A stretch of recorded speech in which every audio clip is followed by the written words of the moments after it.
Okay, since the music was not going to play, unfortunately. Yeah, I don't know. I don't know what happened. So I guess skipping the intro.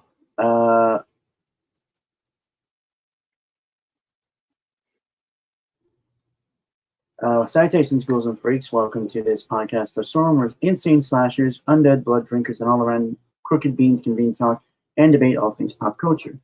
With me, as always, is my co-host, the Mage of Madness, aka the Authenticator, Dalton L. Mortimer. Good evening, everyone. And I am We are your we are now well into October. Happily. right. And I am your host slash Scarecrow impersonator, the brainstorm on pop culture. How's everyone doing tonight? I am doing mostly okay. As I mentioned, Brainstormer backstage, today is my brother's birthday. So that's certainly interesting. It's a bit complicated because of family drama that I won't go into. But anyway, moving on. Okay, so I forgot to set my headphone on, but hopefully everyone was able to understand me when I was speaking. Yeah, you were still coming through.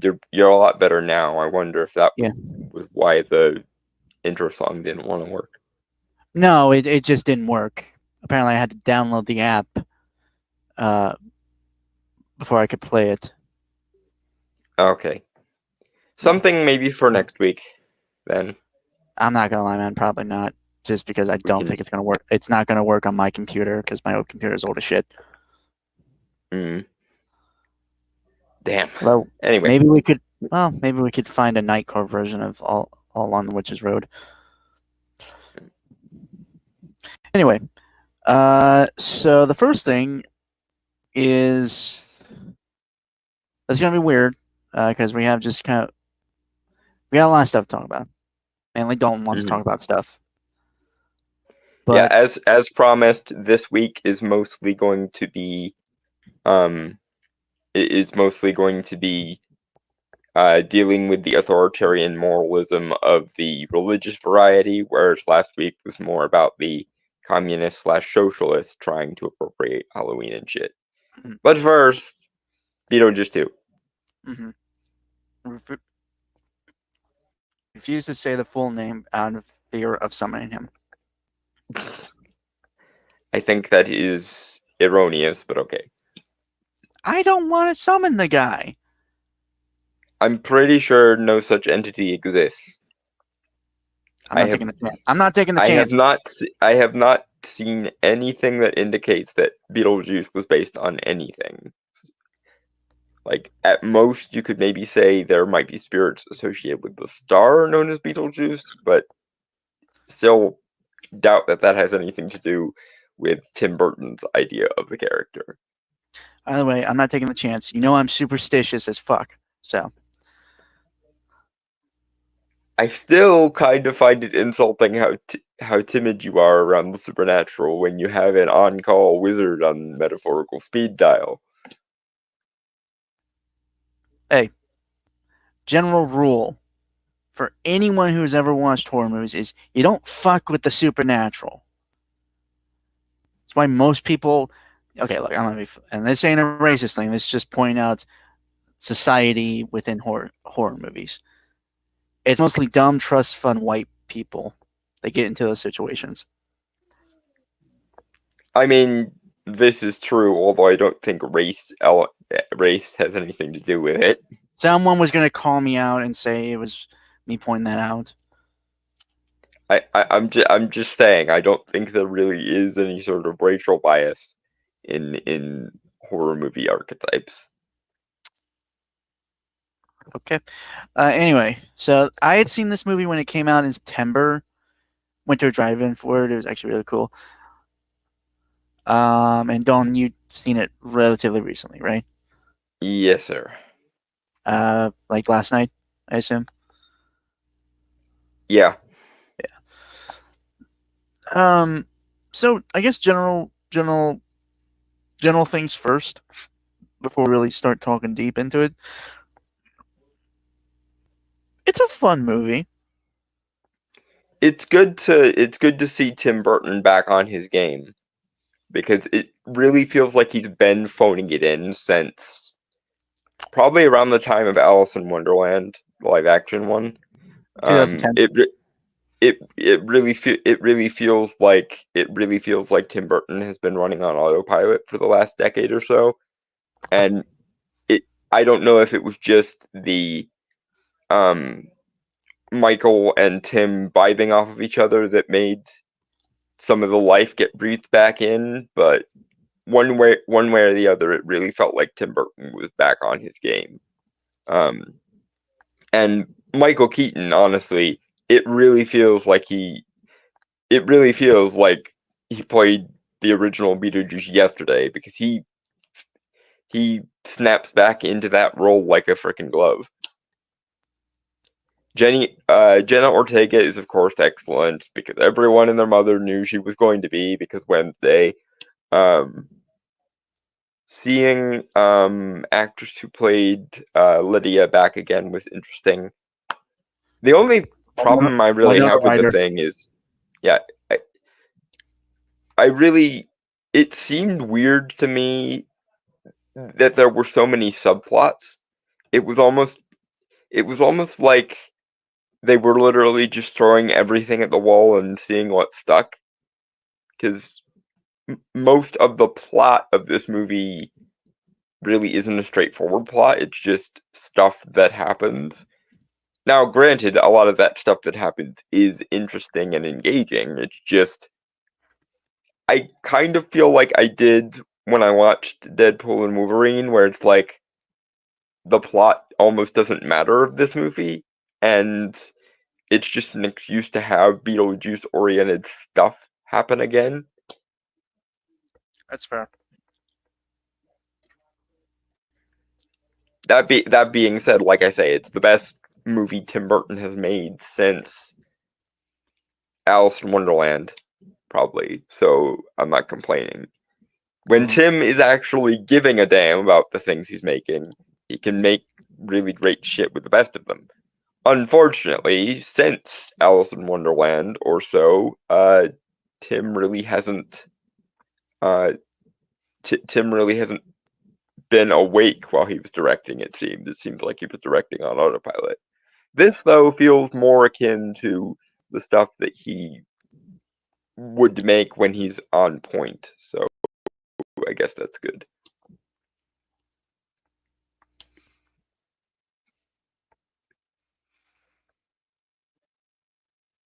I also felt kind of short, right? Like, I'm not the only one who thought that.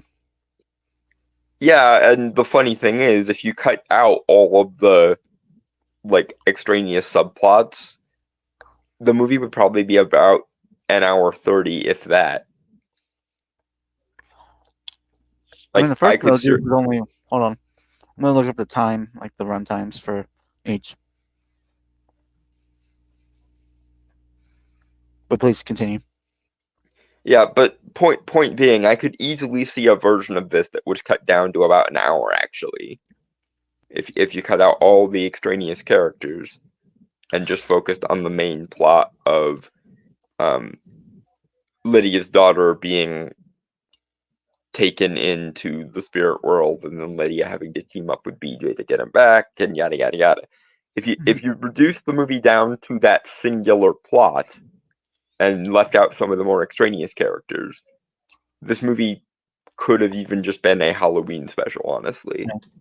The first Beetlejuice is 1 hour and 32 minutes long. Mm-hmm. Look at Beetlejuice 2.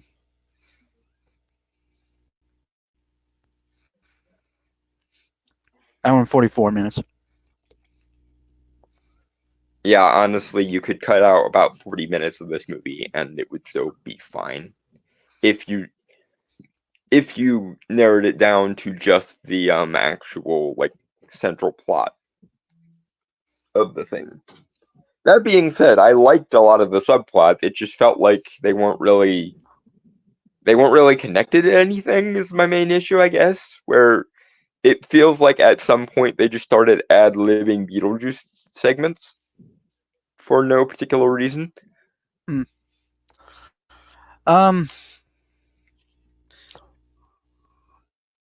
I think. Yeah, so I guess that's our general thoughts, right? Mm-hmm.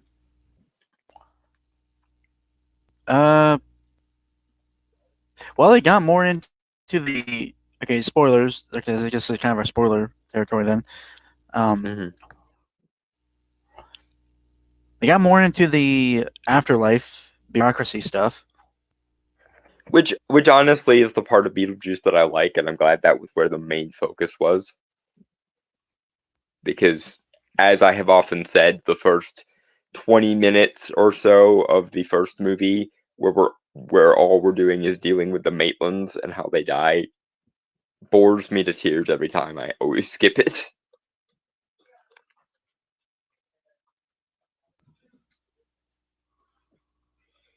But yeah, I'm glad that the focus was on the afterlife and the stuff that was actually interesting, and less on the human characters. Although this time the human characters were more interesting because it's Lydia doing Lydia things, and Jenna Ortega has a screen presence no matter where she's at.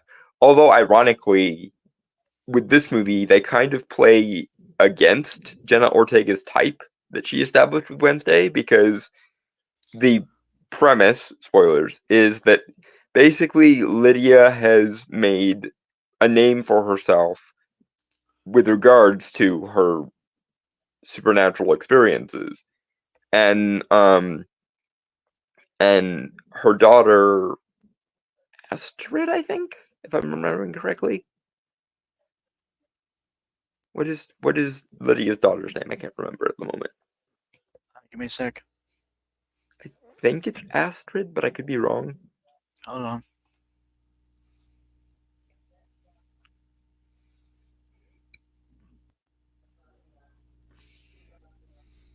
Yeah, Esther. Yep. Okay, so the premise is that her daughter thinks that her mother is a kook, something akin to the relationship between Dr. Harvey and Kat from the Casper movie, if anyone remembers that movie. And as a result, when supernatural shenanigans start happening, Astrid is kind of the fish out of water, which it demonstrates that Jenna Ortega can play against type, because obviously she was the spooky one in Wednesday, because that's what the show needed her to be. But in this case, she's kind of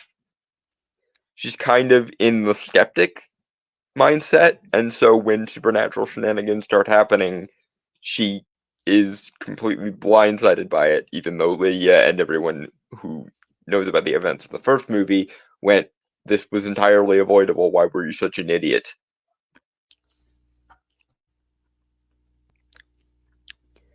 I like probably my favorite subplot is the subplot about the like undead noir detective dude. Who was actually an actor who died because he wanted to keep it real, as the slogan is. Because he did his own stunt. Yeah, and I believe that was Willem Dafoe. Oh yeah. Yeah, he was probably my favorite side character. I kind of wish, like, obviously they had to do Beetlejuice things because it's a sequel to freaking Beetlejuice, of course. But if Tim was willing to make a spin-off movie about that guy and his attempts to basically do the noir detective thing on the afterlife side, I would at least be willing to watch that movie. Or maybe if they ever do like a Beetlejuice show, or I guess a second Beetlejuice show, because everyone remembers the cartoon that they actually did. I never watched it. I watched a couple episodes when I was younger. I've never sat down and never gone back and revisited it to see if it's still cool. It probably still is. I liked what I remembered of it. Anyway. I do think the one thing that's kind of lacking is Beetlejuice's wife, mainly because there isn't a lot of time spent with her. And she's ostensibly the main villain-esque, sort of. Yeah. So it would have been nice if they had built up their relationship more, specifically the relationship between BJ and his wife. because that probably would have mattered more if he and his wife were more the focus. Actually, well, I'd seen someone post like on Fixing Movies Reddit subreddit that I go to, that it might have been a better idea if she was Beetlejuice without the restrictions. I mean, that's interesting, at least. Like like all the power, but none of like the chains. None of the rules. Yeah. Oh, hello, Giant Turtle. Good to see you. Hey, good. We're not really doing much technically right now. Still haven't read. Again, man, I'm sorry. I've been busy with like a whole bunch of shit. And I'm in the middle of reading my Halloween reading list, so I haven't read anything other than Halloween-oriented stuff for most of this month. Although I am curious, and you're gonna have to give me a sec, Dom, because I am going to disappear for a moment. But how? Well, okay, I do also want to mention. Yeah, I do agree here. Minus Lydia and Astrid, the human characters, like even the stepmom, artist lady, the actress is great. I'm not going to deny that. But I don't really care. To be fully honest. I mean, it was interesting to see the Dietz family again, but at the same time, much as with the first one, the most interesting things happen when it gets to the freaking afterlife and the shenanigans therein. All right, I'll be right back. I had a stronger connection with these human characters because they are the human characters from the first movie that were interesting back then. So at least some level of, oh hey, these guys are back, definitely happened. Whereas I never really felt as connected to the Maitlands in the first movie, as per my usual rule of just being dead doesn't make you a more interesting person. So I don't care if you're a ghost. If you're not interesting, you're not interesting. I've gone into my feelings on how ghosts are probably the most boring of all supernatural things before. But yeah, the Maitlands in the first movie were the quintessential example of just because you're dead doesn't make you more interesting. Either do something interesting or get the fuck out of my face. To be fair, I think what makes the Beetlejuice ghosts, like universe ghost, cool is that how they die affects their appearance. Like the story, the story that is told visually with them. I mean, yeah, that is it's a more interesting way to do ghosts, but as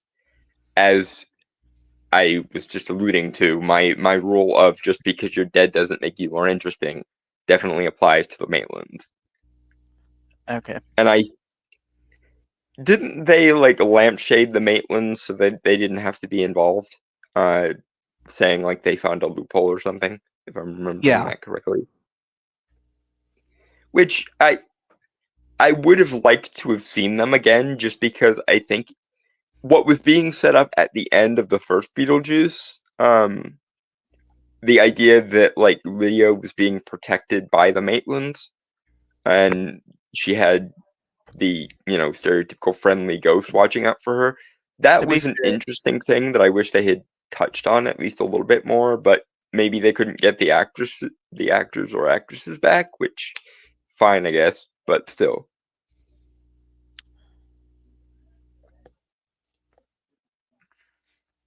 I mean, you could have also like set some stuff up that they didn't know before, like the longer ghost stays on the mortal realm, more damage could be done to them or something. The more they fade or something, yeah, that would have been neat. Um,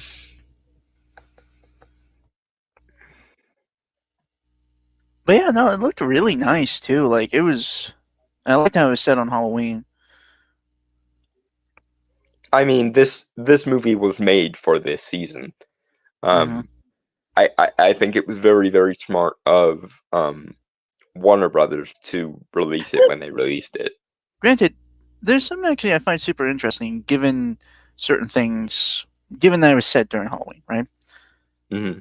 Well, the ghosts, like the shrunken head guys that worked for Beetlejuice, right, Yeah, were able to be seen and interact with the mortal world during Halloween, which is usually a certain, in some lore of all yeah, the parting of the weakening or parting of the veil, yada yada yada. That makes sense. which isn't outright stated, but it was it's just something I realized just now. It's a nice little like touch there. Yeah, it's Halloween, so of course that's when the veil is thinner. They did a similar thing with a show I always loved as a kid called Dead Like Me. Um, Normally the Reapers, because Dead Like Me is about Grim Reapers. The I know, Reapers I know what you're talking about. wore a different face on every day but Halloween, so that their loved ones couldn't recognize them or anything. But on Halloween, they appeared as they actually were.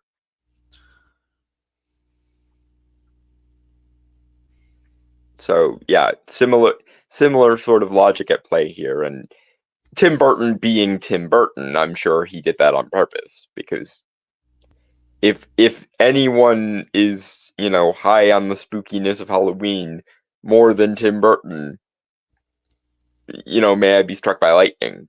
The only person who can give Tim Burton a run for his money spooky season wise is probably Guillermo del Toro.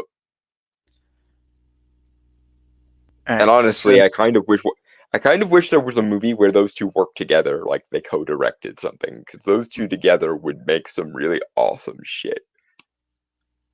all right, so just out of curiosity, and this is just me being me. If you could write either improve this movie or write your own pitch for a Beetlejuice 2, how would you do it?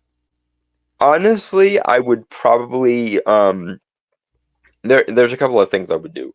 One is I would borrow as much as I could from the musical and from the cartoon Mm-hmm. because that would strengthen the canonicity a lot. And two, I would have the Maitlands here basically being guardian angels or surrogate parents for Lydia. Um, because I don't because know. three, one of the subplots I would have in this is part of the Maitland's unfinished business would be having a child, and Lydia would kind of act as that child and thus satisfy their unfinished business. Mhm. Uh, Because obviously, as set up in the first movie, she relates more to the Maitlands than she does her own family, and that would have been a very interesting um, dynamic to play with all right. if Uh, the original actors had come back.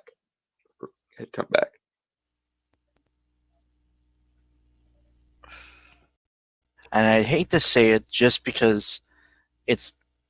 I hate saying this, but if they couldn't get the original actors back, obviously with like Alec Baldwin and his whole shit going on, Gina He Davis, got he got exonerated though with regards to the whole shooting thing, so he's fine. I don't know if he's going back to work though. Like, I don't know if he would, given that thing that happened. But all right.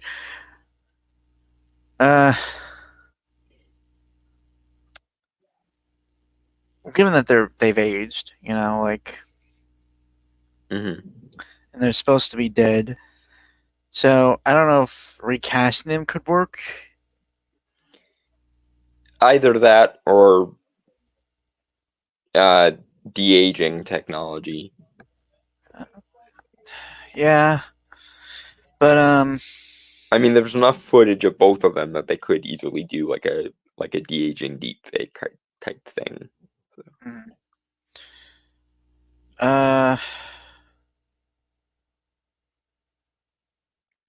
how would I do this? I can come up with a few different scenarios, but I'm trying to like consolidate all of them to make one whole cohesive idea.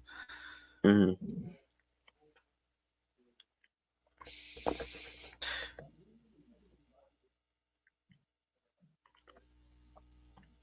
Okay, well, I guess the main thing would be obviously explore more of the afterlife, right? Right. If I'm working with the constraints of not having the Maitlands, right? That's their name? Maitland. Maitlands. Maitland. Sorry. Maitlands. If I'm working with that constraint, let's say they got their unfinished business, they moved on between the decades of those of the two movies, right? Hmm. I'd say that.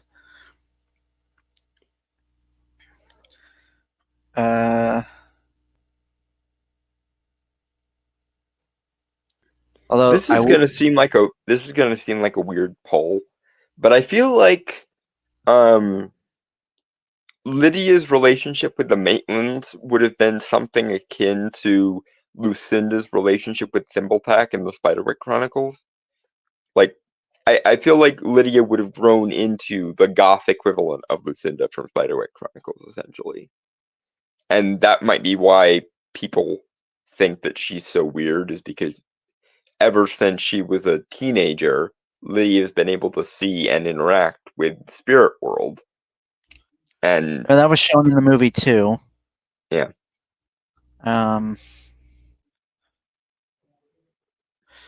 I don't think Lydia would have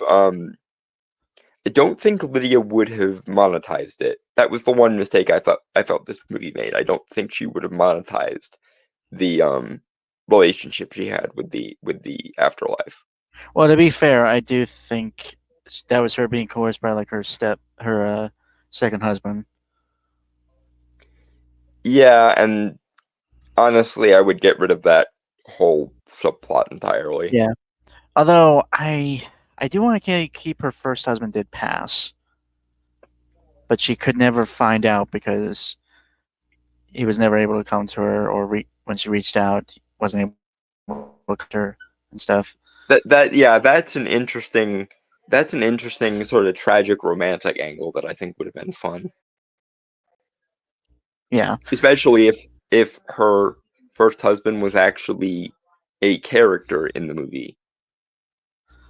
I mean, the actor. I mean, when they showed him, he actually his design was pretty cool, like his dead design, right, with the piranhas and stuff. Yeah. And he did show like he was genuinely good, loving husband and father. Honestly, if I were to keep something from this movie, I would give her husband the afterlife gumshoe thing that Willem Dafoe did. That's who I would make her husband in the afterlife. Oh,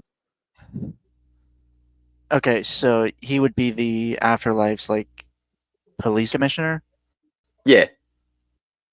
Because I feel like someone who Lydia Dietz would fall for would be doing something like that in the afterlife, especially given how close Lydia is to the afterlife, and he would know that.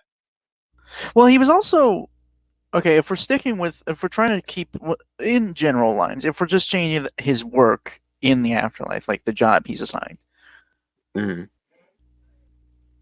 he was an activist, like a guy who was trying to do good in the world in his life. So having him become a supernatural gumshoe, I think, would work for that.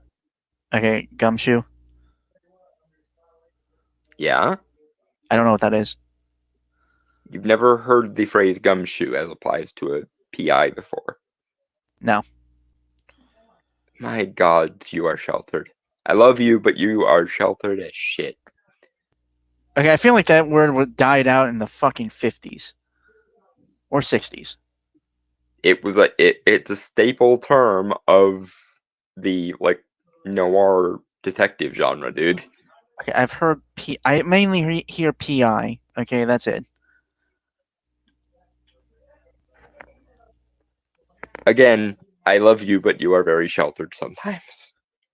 I don't think it's sheltered. I just, given the stuff I've, to be fair, I think it's mostly modern noir stuff I've looked into, and might have just people forgot to use that word. Oh dear. The younger generation, I tell you. Motherfucker, you are basically part of my same fucking generation. All right, don't start that shit. Oh dear. Of all the things to never be exposed to, I'm so confused. Never mind. Moving on. With Okay, but with Lydia's first husband being the supernatural gumshoe for the other side. right, maybe under Willem Dafoe's character, like a lieutenant or something. Honestly, I would just make her first husband Willem Dafoe. If we're if we're being serious, I would just make Willem Dafoe be her first husband. And again, I don't know why my brain is making connections to Casper of all things, but I feel like the relationship between Lydia and her first husband would be similar to Dr. Harvey and his wife in the 1995 Casper movie. Like I could almost see there being kind of a subplot where Lydia is trying to find him again, and for whatever reason, the higher ups in the afterlife don't want them seeing each other. And so maybe at the end of the movie, after the day has been saved or whatever the fuck, that could be one of Lydia's rewards for beating BJ a second time or whatever the fuck. Or his wife for keeping the wife in. But you know what I'm saying. Similar to how at the end of Casper, Harvey's wife was able to visit for that one night. I have something. Okay, obviously, Halloween is the setting of like pretty much the second half of the movie, right? Yeah. And again, it's just the whole explanation of like the spirits are able to interact more with the the veil, thin, torn, blah blah blah. Yeah, but I just thought of this. Compare and contrast the relationships between Beetlejuice and his wife, and Lydia and her husband. Yeah, that makes sense. It would be a nice parallel. And honestly, though, this is one thing I would change, and I apologize to Jenny Ortega for this. I would kind of have her play with her type rather than against it in this movie. I don't like the skeptic daughter doesn't believe her mom's weird shit trope. And I see where you're going. I might have a compromise for this. And not make her. Well, let me finish. Yeah, please. But the thing is, one, I don't see why they would have that kind of estrangement, Lydia and her daughter. And two, I feel like if anything, Astrid would have grown up in a house where she would have been able to see the supernatural, if not directly, at least the effects of it. Because as we saw at the end of Beetlejuice 1, the Maitlands get good at ectoplasmic telekinesis and shite. So I don't understand why they decided to make Astrid a skeptic, other than to show off Jenna Ortega's range, which is fine.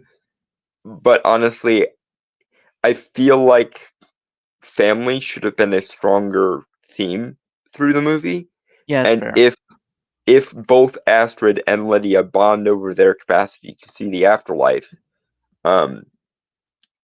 that could definitely be a thing. So also, sorry.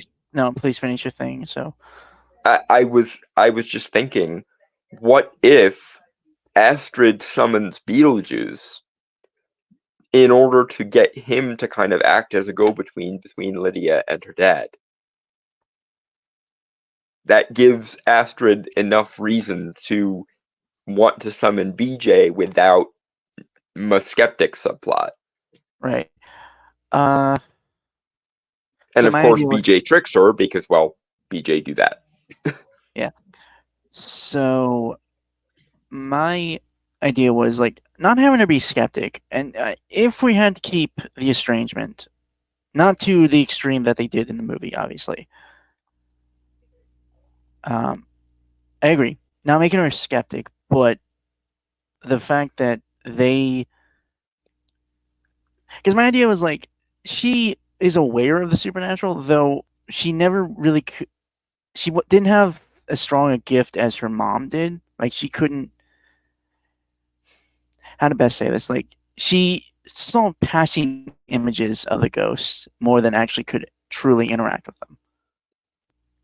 See, and this is the thing. I don't think the estrangement works. I think it is a detriment to the movie. I don't see the reason for it.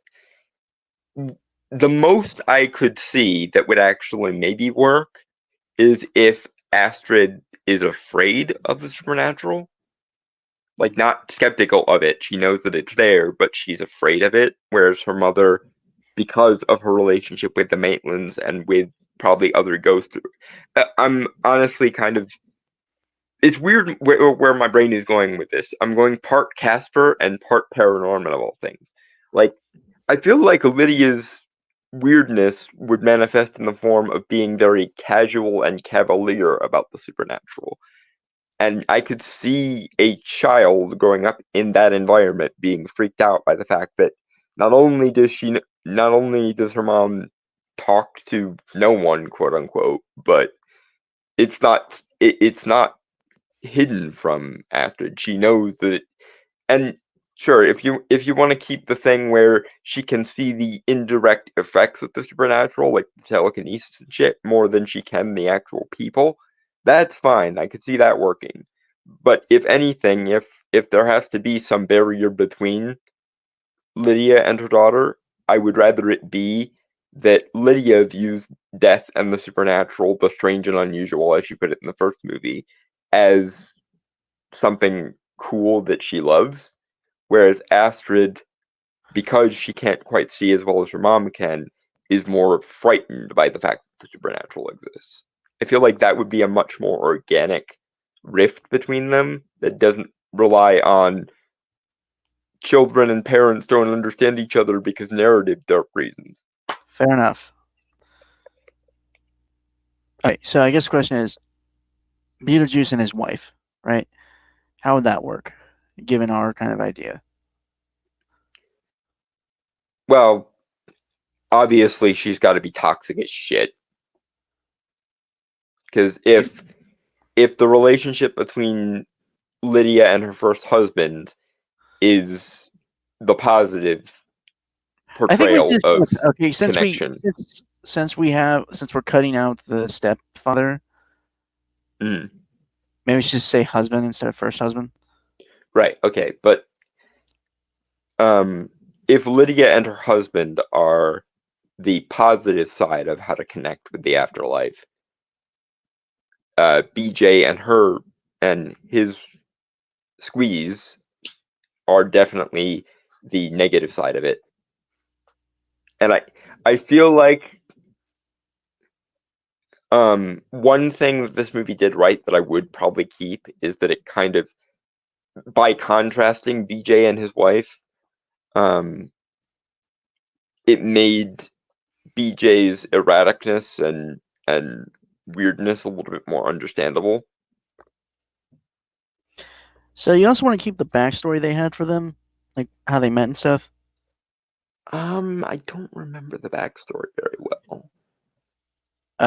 Black Plague. He was robbing graves. She found him. I think she was said to be a witch, and they had a passionate love making, and she poisoned him, and he hacked her to pieces before he died. Yeah, that does. I think that works.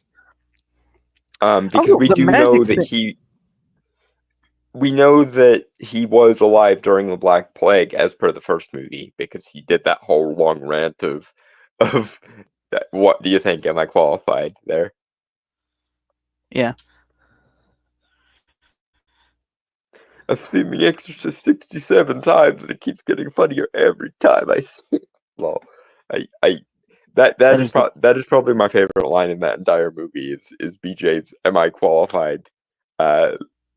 Rant there. Mhm.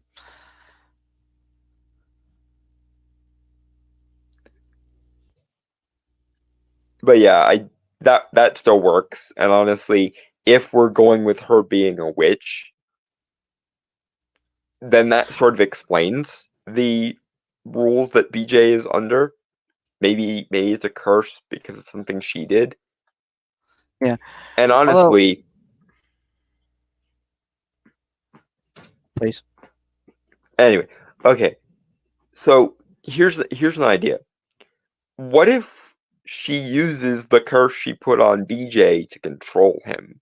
And so we kind of see him put on her leash. Like if we make her a very abusive partner and she uses her magic to essentially bind and control and enslave him for her own ends, then we can kind of build some sympathy for BJ as to why he was always so annoyed that he needs to be conjured in the way he's conjured in order to do anything. Because I can definitely see a subplot where like Lydia finally sees things from BJ's point of view by seeing how his wife overuses the limits placed on him to make him essentially into her attack dog, more or less. And that way we can build some sympathy for BJ without necessarily changing his character. And I'm not gonna lie, I would kind of change up the design. I mean, I'd still have like the stitching stuff, like the staples for her design Mm-hmm. in the original one. But funnily, and this is a weird pull, I'm not gonna lie, I would take the design for a Robot Chicken sketch that had a bride of, that did the bride of Beetlejuice. Mm. It was funny because, okay, just to kind of explain the scene. I will probably send it somewhere, probably on the Discord and to you, through DM, but it's a short one where like Lydia is trying to summon Beetlejuice, and he's hanging out with his family. Because yes, in this iteration here in Robot Chicken sketch, he has 2 kids and a wife, and his wife is kind of upset because it's effectively like work is calling him in when they're having family time. Mm. If I hold on, I'm looking up the image of her right now, but she wears a similar. She wears a dress with a similar pattern that BJ's suit has. Mm. Like the top of it, while it's like a black skirt, and her hair is like a purple. I want to say fro or like curly bob.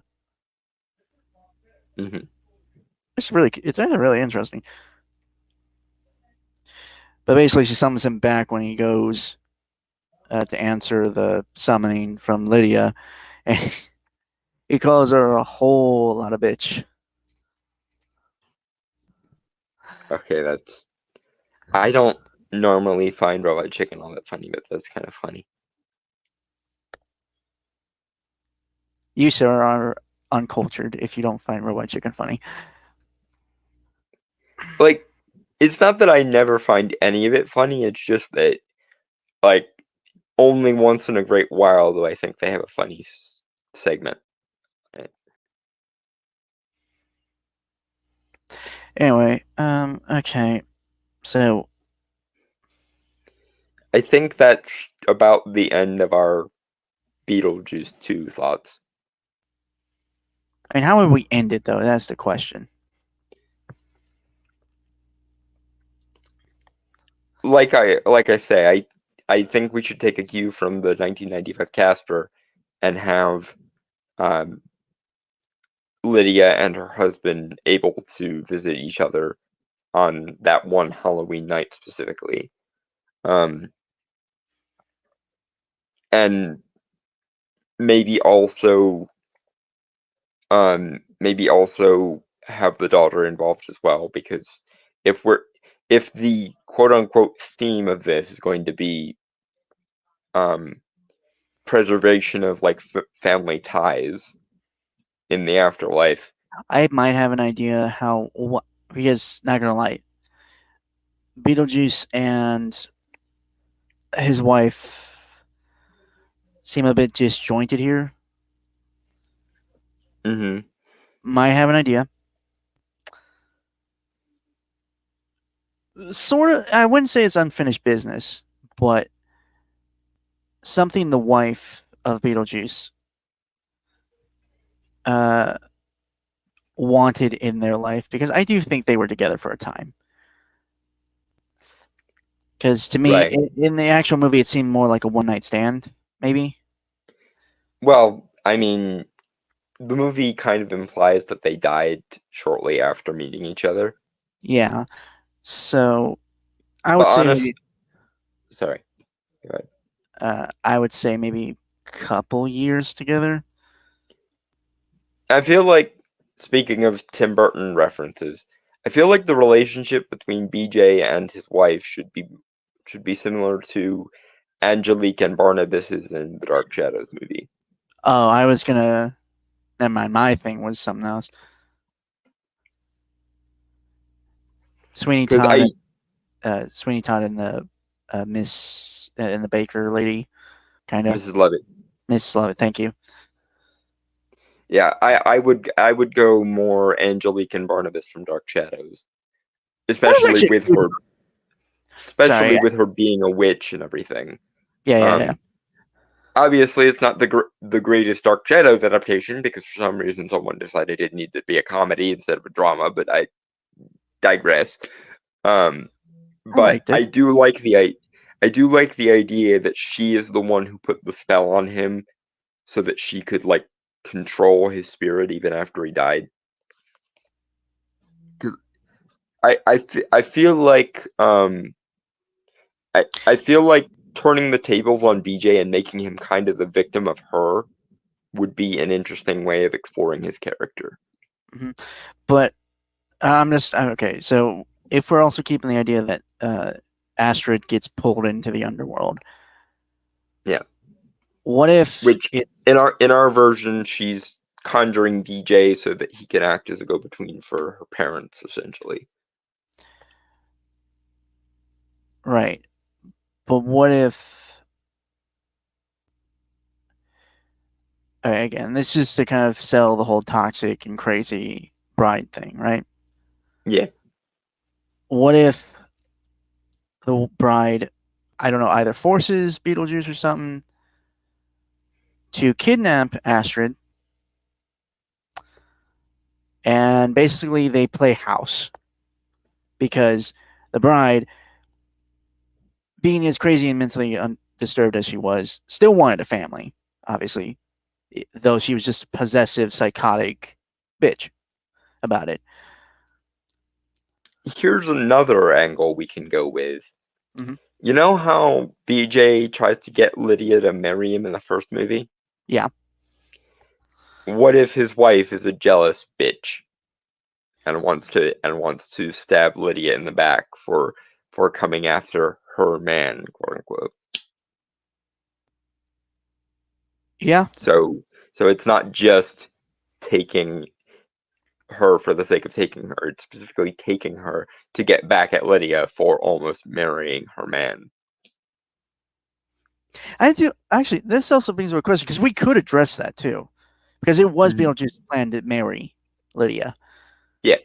What if by marrying her, which effectively would null and void the contract or marriage of It would break the spell on him and let him actually be free? regain a semblance of like mortal life.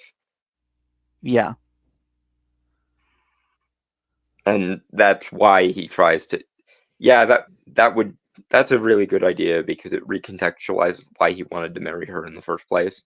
It wasn't because he It was random. Well, I mean, he's a pervert, no matter right, what. Obviously, but yeah, but if we frame it in such a way that marrying another is the only way to get out of his restricted, his bound state. specifically a living. Yeah, because actually, okay, I have an idea. So we have the thing where she poisons him and he chops her to bits and they die. Blah blah blah. Yeah. What if this was on like the eve of her wedding, and that's where the Beetlejuice curse comes from? I also another thing to add. Because she puts a spell on him so that only once he marries a living woman will he ever be free of this curse. Thus recontextualizing why he wanted to marry Lydia. Also, he's a lecherous dog. I'm not gonna lie. He probably cheated on her a lot before they were going to be married or something. I don't. The guy's always been the guy was always a pervert. Like even in the Right. But I'm just. I feel like that might be a step too far, maybe. Okay, I have explanation then. Just so we have this. Okay, go ahead. No, I'm curious why you think that's a step too far. Because I feel like the sort of tragic and mutually destructive love story is enough by itself. I don't think we need to add he cheated on her. I'm just trying to like figure out why she would poison him. And like that's.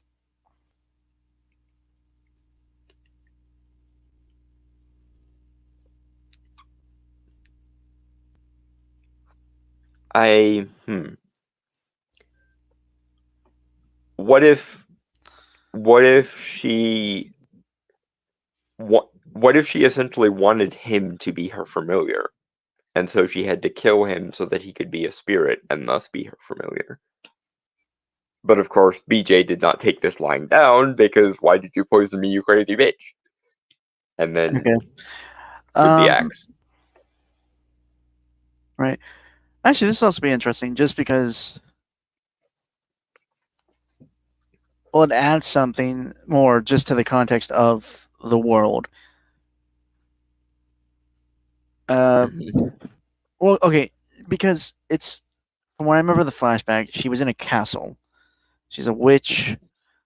So she must have had some type of aristocratic connection. Either that or she stole a castle by means of torturing people to death with witchcraft. But I was just saying, like, it would also explain, like, she was raised rich or royal or something like that, and thus was never. So the entitlement angle. Yeah. Sort of where you're going with this. Yeah. So kind of like Elizabeth Bathory adjacent. A little bit, although she would be older, I think, because Black Plague. So yeah, Black Plague was a few centuries before Bathory. Elizabeth's time there. Yeah. But yeah, somewhere in that general vicinity anyway. Because oddly enough, this kind of feels like a better version of the Dark Shadows movie that we're kind of turning BJ2 into.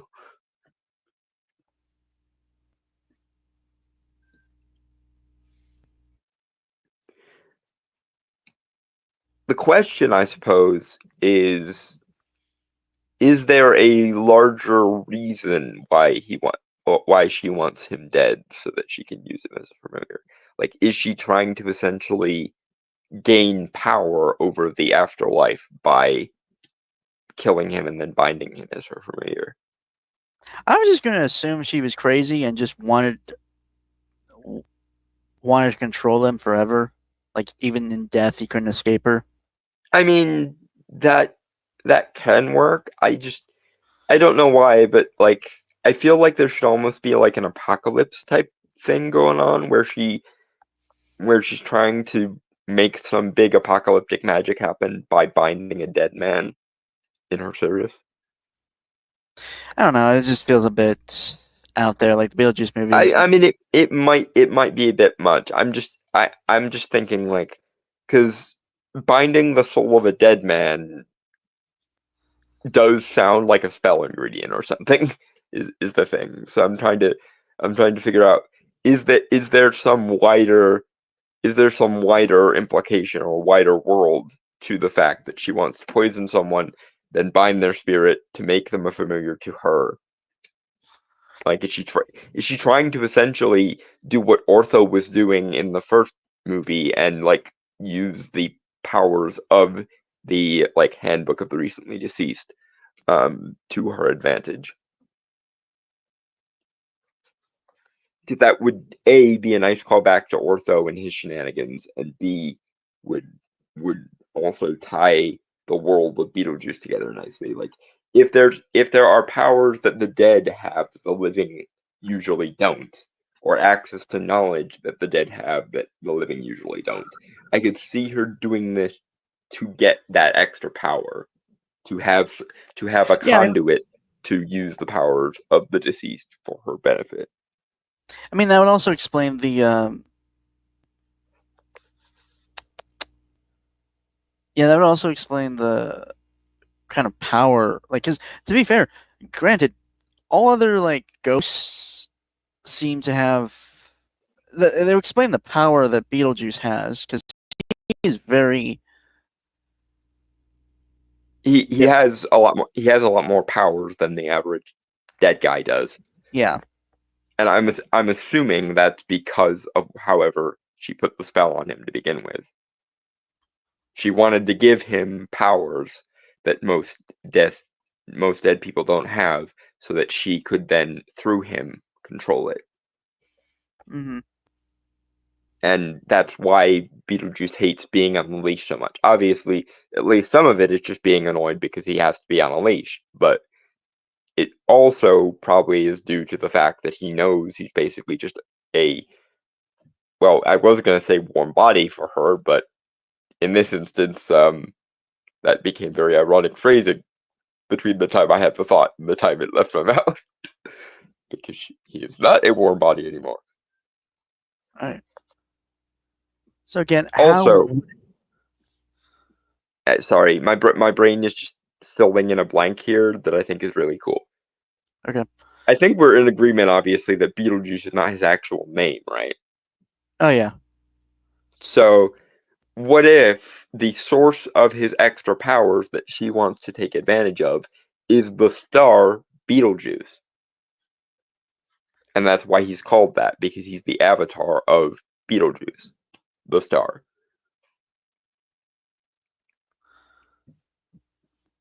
I feel like 'Cause there's a again, lot more. I feel like if this was in the movie, it'd be a lot of exposition. I'm not gonna lie. right, but unironically, I think this sounds badass as fuck, and I wish we lived in the universe where it existed. But again, how does this all wrap up? She gets defeated somehow, like permanently, and I don't want to say BJ crosses over because I don't think that makes sense for him.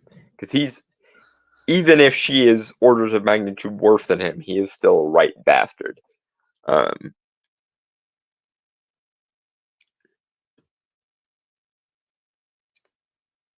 Although, what we could do is once her spell is off of him, he can actually use his powers for himself and kind of get a promotion in the like hierarchy of the dead there.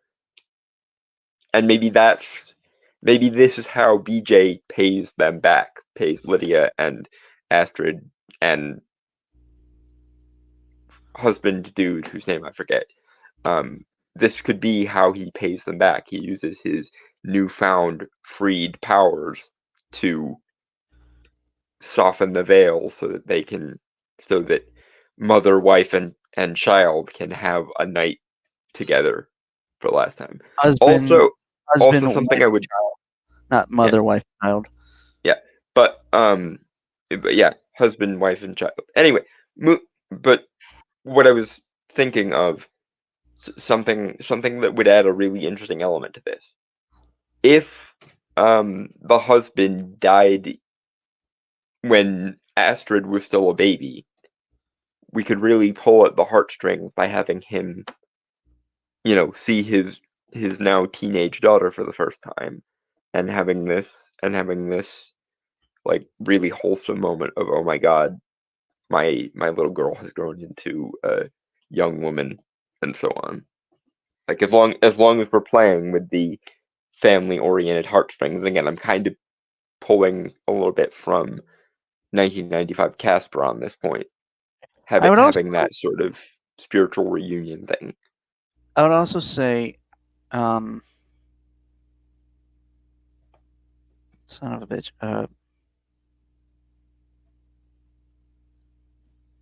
Well, again, the question of how does Beetlejuice break free?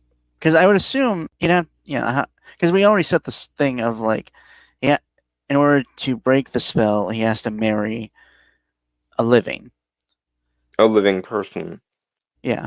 So does Lydia, after she realizes what BJ was going through, relent so that he can marry her and then the spell is broken? Or potentially better yet, if Lydia and Astrid find some way of banishing the wife permanently and like forcing her to cross over or something, and then And obviously once she's no longer around to maintain the spell would break. Or hell, Okay. both. While we're at it, they might banish her, and then the spell's still active because of how she wove it, but then Lydia finally relents and lets BJ marry her so he can be free. And as a result of them biting that particular bullet for him, he owes them a favor, and the favor is the higher ups in the afterlife are trying to keep you two apart because the living and the dead aren't supposed to be that closely linked. But BJ, now with his newfound full power, can pull the strings.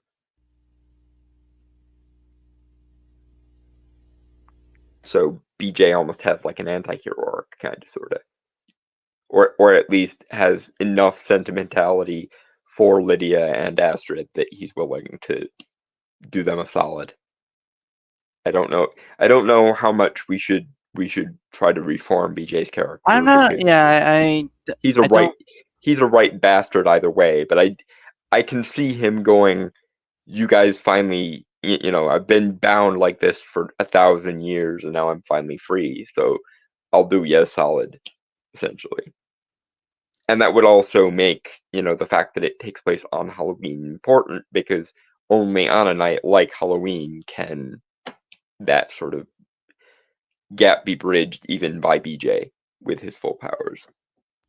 And he could show. I don't know if you should or not, but the higher ups, obviously, I honestly think the higher ups obviously would be like every version of like a death god throughout all mythologies. Yeah, I don't know. I don't know if the movie would have time or budget for that, though. I feel like at most we should see like a digitally recreated Juno from the first movie. The one that was the Maitland's caseworker and delivered most of the exposition in the first one. I don't know about the digitally recreated thing. Yeah, but that's just while we're fan servicing here. That was the thing that popped in my mind. Either that or have did that actress have any daughters or children who also were actors? Because that might be another way of doing Juno without necessarily pulling the AI deepfake card. Anyway, we rounded all long enough. Yeah. Next topic. So this is originally from popcultureandtheology.com, published as written by Matthew Brake 84 on March 20th, 2019. Written by Danny Anderson, who has a problem with evil, Halloween, fascism, and theodicy. Theodicy. I don't know what that is. It's like religious epistemology, I guess is the best way of putting it. Or like the backstories of gods. I don't even know if they're using the word right, but... Right. Okay, give me one sec.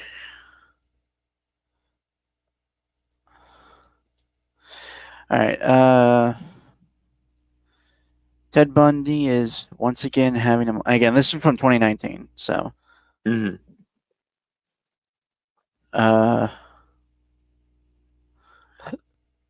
Ted Bundy is once again having a moment. The current interest in his story can be traced to two new productions: Netflix's 4-part documentary series, Conversations with a Killer, and the film Extremely Wicked, Shockingly Evil, and Vile, which recently premiered at Sundance and stars Zach. I did see the trailers for that, actually, when it was coming out. Mhm. The critical conversation about the Efron movie mainly hovers over the ethics of portraying the monster Bundy as an attractive and charming figure, and has instigated a puzzling hot or not debate on social media. Okay, to be fair, He wasn't... what? Yeah, Go ahead. that was... No, I was just gonna... I feel like you were gonna say the same thing. It's like, wasn't that the whole thing with Ted Bundy? Yeah, he not only was he attractive, that was one of the things that made him dangerous, because he was able to use his charm and good looks to lower people's guards and then kill them, as Ted Bundy was wont to do, because Ted Bundy was fucked in the head. The fact that we just don't execute these kind of guys and just keep them in prison baffles me. I'm not gonna lie. Well, the thing is, only a small percentage of people are that sociopathic, and even most of those don't actually become the serial killer type. They become the world-renowned surgeon type, or the CEO type, or the Hollywood starlet type. The number of people who are both sociopathic enough and traumatized enough to actually become serial killers is very, very small. I'm Which just saying. I think it's a fucking win. good, because that's Hey, look, dude. I'm the just saying. alternative would be terrible, but I'm just saying, with like Charles Manson, Ted Bundy, or no, wait, was Ted Bundy executed? eventually, yes. Right. Charles Manson died in prison. I remember that. I remember hearing all those stories. I'm just saying. I mean, granted, I know most of his cult did the work for him, but that motherfucker instigated the shit. So, I mean, if we want to have a conversation about cult leaders, that's a whole nother conversation about right, people okay, that probably should be killed on sight, pretty much. But that's okay. Look, besides the point. yeah. But point being, it's a really stupid and bizarrely moralistic point to make that we shouldn't portray serial killers as attractive, because, as I just went over, the fact that they are attractive, at least on a superficial level, is what makes them able to do a lot of what they do. And frankly, if you want to say that serial killers are never attractive, that in and of itself is dangerous, because that means that people would just go, he couldn't possibly be a serial killer, he's too hot to be a serial killer. I was told that every single serial killer is always an antisocial weirdo. Which, again, not the case. B, it being not the case is why they get away with the shit they get away with. And C, being as accurate to reality on this topic as we can to effectively warn people would be extremely beneficial. Because here's the thing. Things which are dangerous and ugly, we don't often need to be warned about. Because very often, people automatically assume that evil or dangerous things are ugly by default. The problem is, at least a large percentage of the things that are dangerous are not ugly. And because they're beautiful or attractive or aesthetically pleasing, or however you want to put it, that makes them actually more dangerous than the ugly things. Because most people generally dislike that which is ugly. But things which are beautiful and dangerous, you might call it Starchy syndrome, or Ted Bundy syndrome if you want to, but things that are beautiful and dangerous fuck with our innate human psychology, because in the human brain, on some level, beautiful means good. And the more evil things that can fake being beautiful, or actually be beautiful for fuck's sake, the more dangerous they are. That's why the beautiful, seductive witch, like Circe from the Odyssey, is more dangerous than the snaggletooth, warty-nosed hag witch. Because everybody knows to be wary of the hag. Very few people are always 100% cognizant of the fact that something that is beautiful can also be dangerous and evil. Beautiful things that are evil are more dangerous than ugly things that are evil because we already have an inbuilt biological software that tells us ugly equals bad, beautiful equals good. And we need to be aware of that counterintuitiveness when it comes to people like Ted Bundy or Cersei, because Don't. if you genuinely believe that only ugly things are evil, then the beautiful thing that's evil is going to come and eat your face without you realizing it. Don't. Moving on. Yeah. All right. Conversations where the killer more or less avoids this moral minefield. It is more interested in the problem of evil than its sexiness. Okay. The series seems to undermine the legend that Bundy had constructed in his public life using his own words, drawing on hundreds of hours of death row interview tapes with Bundy and placing them in conversation with reporters, lawyers, and FBI agents familiar with the case. The documentary largely reduces the mythology of Bundy to a harrowing question mark.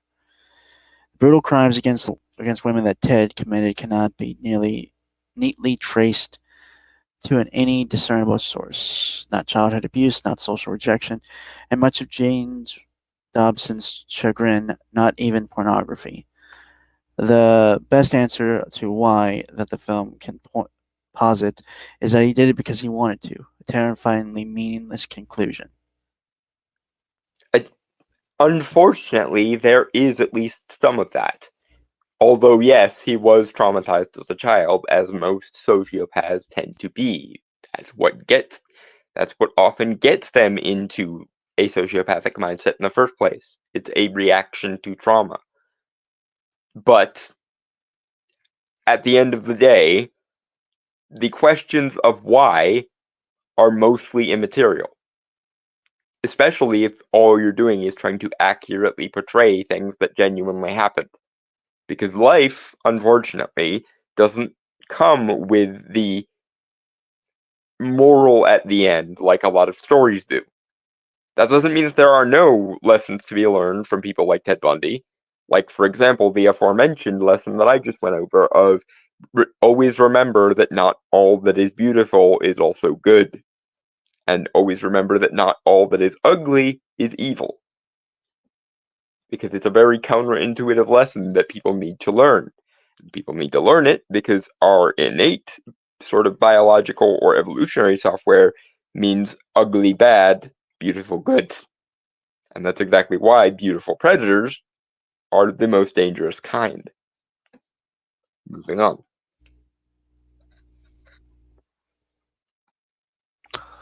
All right. The question of why is surely what keeps the serial murderer industrial complex in the black, after all. The logical human brain looks for cause and effect to help make sense of the world. When that logic fails, we experience a kind of existential vertigo, unsure of our position in the watchmaker's universe.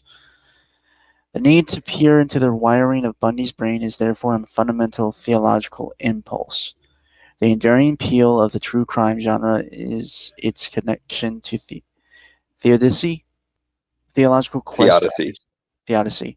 The theological quest to understand the problem of evil.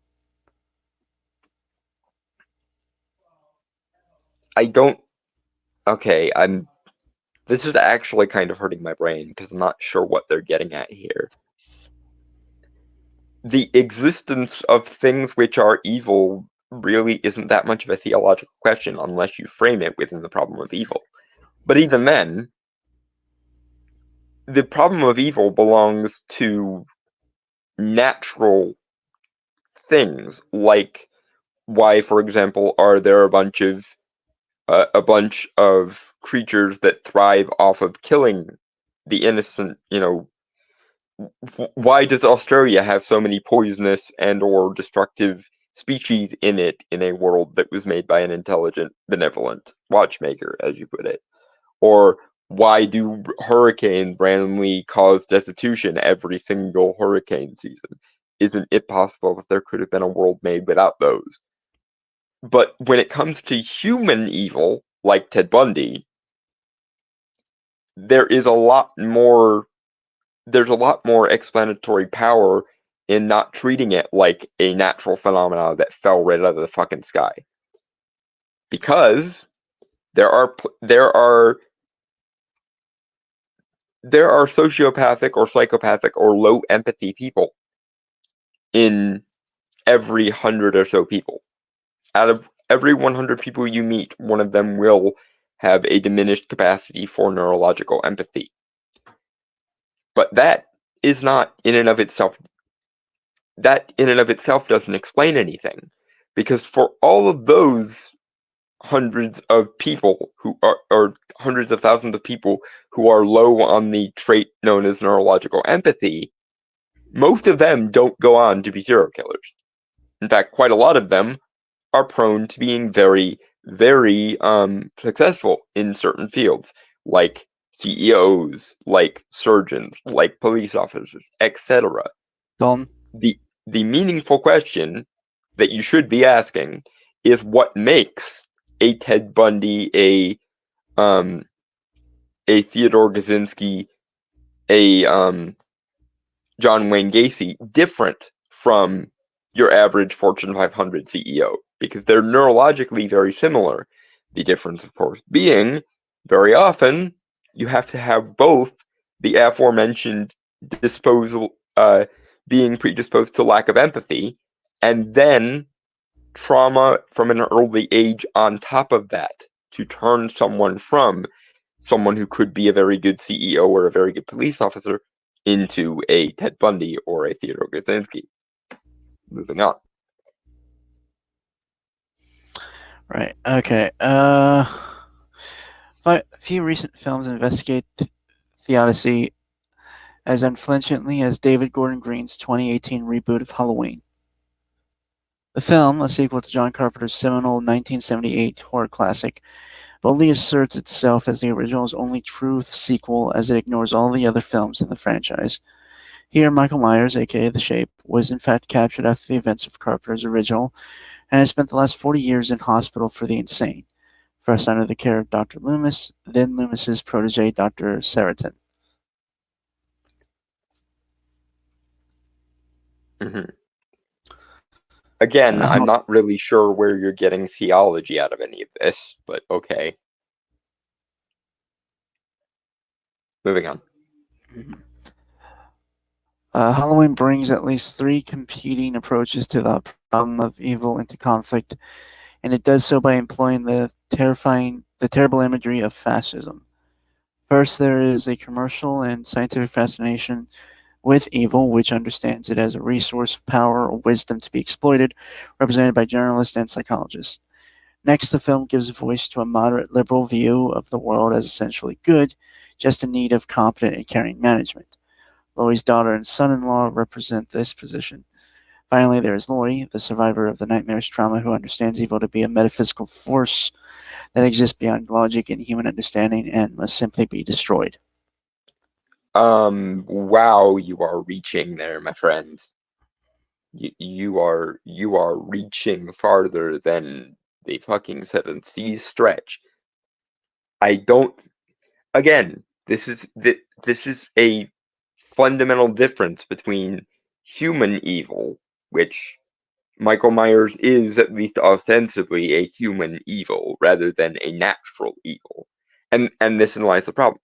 The problem of evil tends to refer to naturally occurring evil, i.e. non-human agent evil, which is to say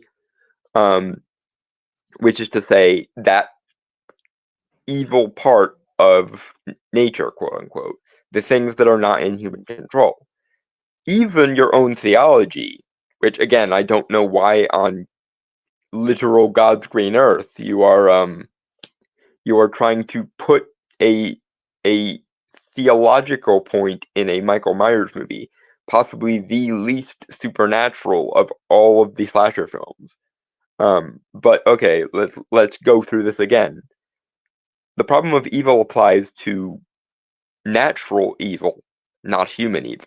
Even the Christian mindset accounts for human evil via free will. Whether free will actually exists or is a meaningful thing, that's a different question. but at least from within your own framework, your apparently very, very stridently Christian framework, you are treating human evils as though they are natural evils, and that is a fundamental category error. Michael Myers, metaphor notwithstanding, is a human being. A very warped, very twisted human being, but he is still a human goddamn being. Same thing with Hannibal Lecter, same thing with the Jigsaw Killer, and so on. And moreover, getting back to the first part of your sentence, the fascination with evil comes not from some kind of destructive desire to see evil or to relate to evil. It comes from the fact that some evil characters can have non-moral qualities that are likable, relatable, engaging, or something to be admired. For example, my favorite example is probably Hannibal Lecter, because Hannibal Lecter is a perfect example of this. Despite the fact that Hannibal Lecter is a cannibalistic serial killer and very, very fucked in the head, he's also a genius with a sense of taste that would make a Renaissance aristocrat blush. And I can like those things about Hannibal Lecter without co-signing his evil actions. Same thing with the Joker in many, many iterations. Be it the Heath Ledger version or the Joaquin Phoenix version. It's not the evil we like about these characters. It's the non-moral qualities. And this is the issue. You seem to believe that only good things can have good qualities. And that is a fundamentally silly position to be in. Regardless of the moral worth of such characters as Hannibal Lecter, Alistair from Hazbin Hotel, etc., they can still have qualitative virtues, i.e., non-moral but descriptive virtues. Moving on. Right. Okay. The film's philosophical exploration of evil is embodied in the difference between Michael's two doctors. Loomis always saw Myers as an embodiment of pure, irredeemable evil, beyond logic and reason. Seriton developed a fascination with the shape and devoted his career to cracking its code.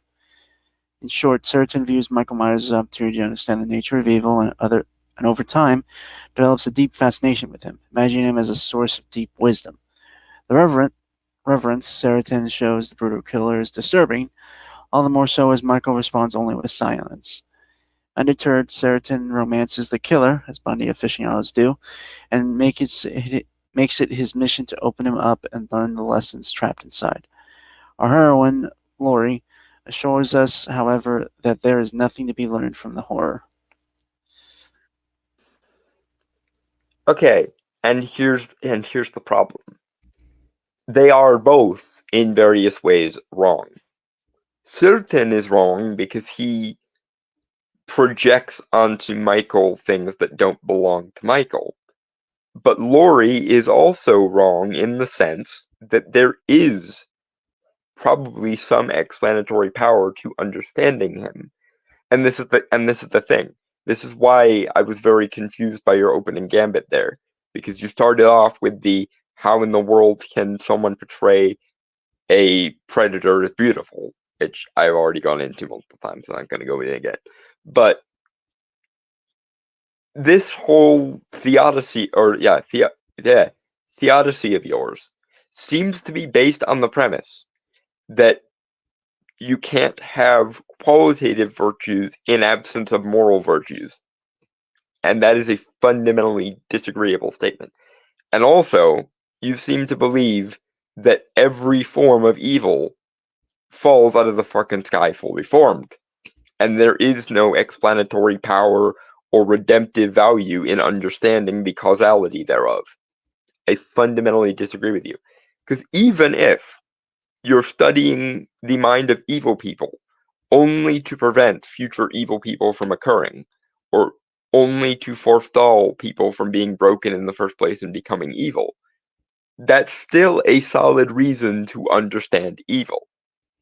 And the more you treat evil like this thing that drops out of the fucking sky, the less you're ever going to actually be able to actively combat it. Because as every general knows, the best way to defeat your enemy is to understand that enemy. And the more pig ignorant you make yourself by treating evil like this force that flops out of the fucking sky from nowhere, the less likely you are to actually meaningfully thwart it. Moving on. All right. Carpenter's original Halloween pairs Michael Myers against Laurie Strode, with a dreadful, cruel fate binding the two together. That binary is central to this film's narrative as well. The film's plot and several of its characters, Seritin being one, seek to reunite the two, as if to create a chemical reaction which will illuminate the nature and source of Michael's evil. Laurie's resistance to this notion amounts to a rejection of a scientific philosophy of evil. In addition to Seritin, who ultimately drives Myers to Laurie's house, the film presents two journalists, podcasters Donna and Aaron, who are producing a serial-like program about the Shape murders, hoping, like Seritin, to understand them. The film opens with them visiting Michael in the hospital, desperate to reach him, and greeted with only silence. Aaron dramatically pulls out and holds up the famous William Shatner mask used in the original murders, a grand gesture which proves fruitless. Okay, I'm sorry. This person might have just waffled and said basically nothing. But zeroing back in on something that I think is a worthwhile point of discussion here. You kind of strike me, person who wrote this article, as someone who's being heretical even to your own perspective, because I don't know if you know about the history of demonology and the annals of like exorcism and so on, but at least for the majority of the Middle Ages and early modern period, the Christian, or Catholic conception of things did quite a lot in categorizing the various forms of evil in the form of studying demonology and so on. So if you're treating evil as though it is something that drops out of the fucking sky, I think you're going to be alone even among your own kind with this, because again, the church did quite a lot to categorize various different conceptions of evil and or its operative principles. So I'm not sure even the churches that you're alluding to here would agree with you in the sense that we can't ever understand evil, so we should shun it entirely. Because that seems to be the argument being made here, is that you cannot make any meaningful attempts to understand evil, even if you're trying to thwart it, which is just stupid. Moving on. Alright. Undeterred and driven by the ferocious tenacity of exploitation podcasters, the pair bribe their way into a meeting with Laurie at her fortress-like home. Thwarted by the perpetrator, Aaron and Donna attempt to pry meaning from the victim using well-rehearsed methods of emotional manipulation. As Donna explains the production philosophy, they look into old murder cases and examine what there is to learn from them. Laurie stops her, stating, "There's nothing to learn. There are no new insights." Finally, after a few minutes, Laurie categorically rejects their premise. She scolds them, saying, "Michael murdered 5 people, and he's a human being we need to understand."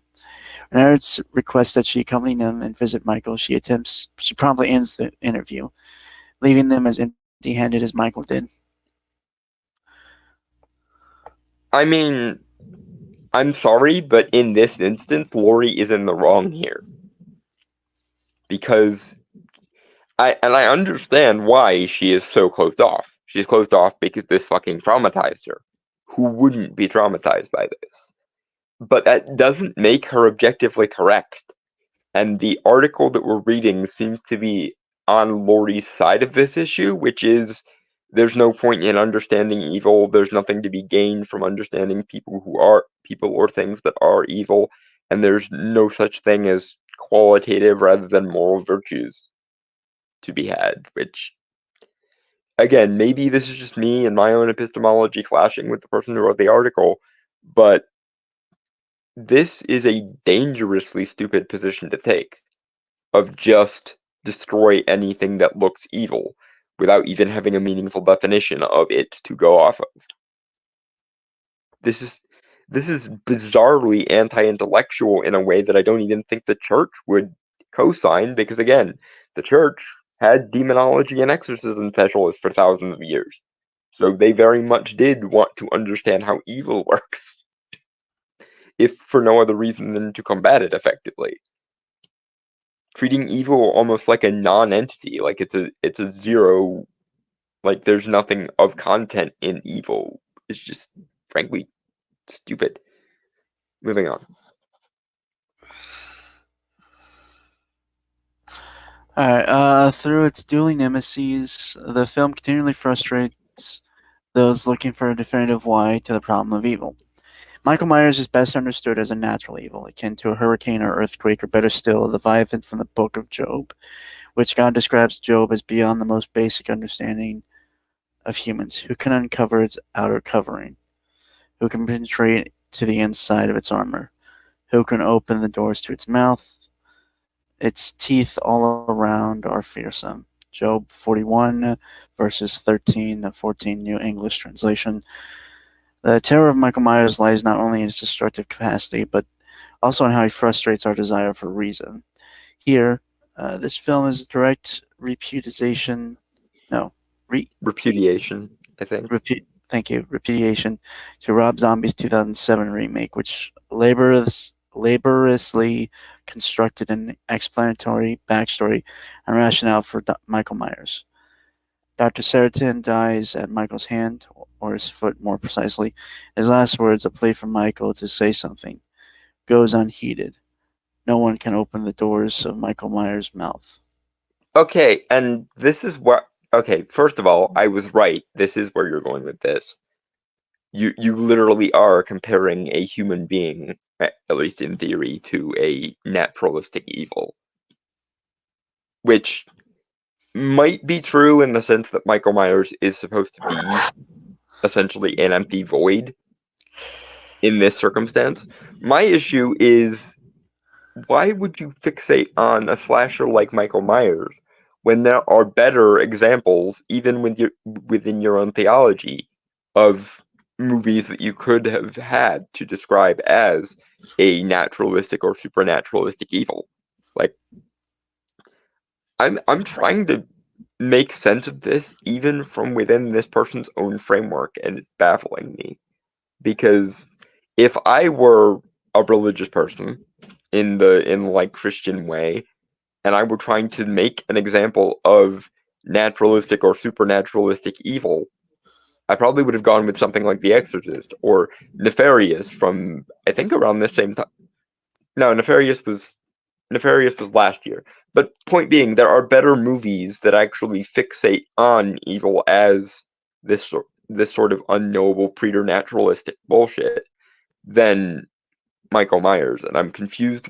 Of all the horror icons that exist in within a Christian framework, like Paimon from Hereditary, Zool,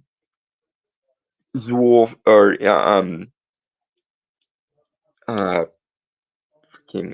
why is the name of the demon from Pazuzu? Pazuzu from The Exorcist, Nefarious from the movie Nefarious, although I'm not gonna hold that against you because that movie didn't come out yet, etc. Like, there are better examinations of naturalistic or supernaturalistic or preternaturalistic evil than Michael Myers, who is at least ostensibly a human being. I don't know why, of all the comparisons you could make, of all the examples of supernaturalistic or preternaturalistic evil, you went with someone who is at least ostensibly a human being when there are plenty of non-human parallels you could have drawn, rather than focusing on Michael. Maybe that's because Michael Myers is your favorite icon of horror or whatever, and I can understand that. I don't agree with it, but I understand it. But still, trying to make a theological point from one of the most secular movies in the entire horror genre confuses and befuddles me here. Moving on. All right, for our modern collective imagination, fascism and Nazis dominate our thinking about the problem of evil. From when Hannah Arendt Hannah Arendt, yes. Okay. Arendt. coined the phrase the banality of evil to current fears about the alt-right and resurgent white nationalism across the world, Nazis have become cultural shorthand for ultimate evil. Subsequently, many of our most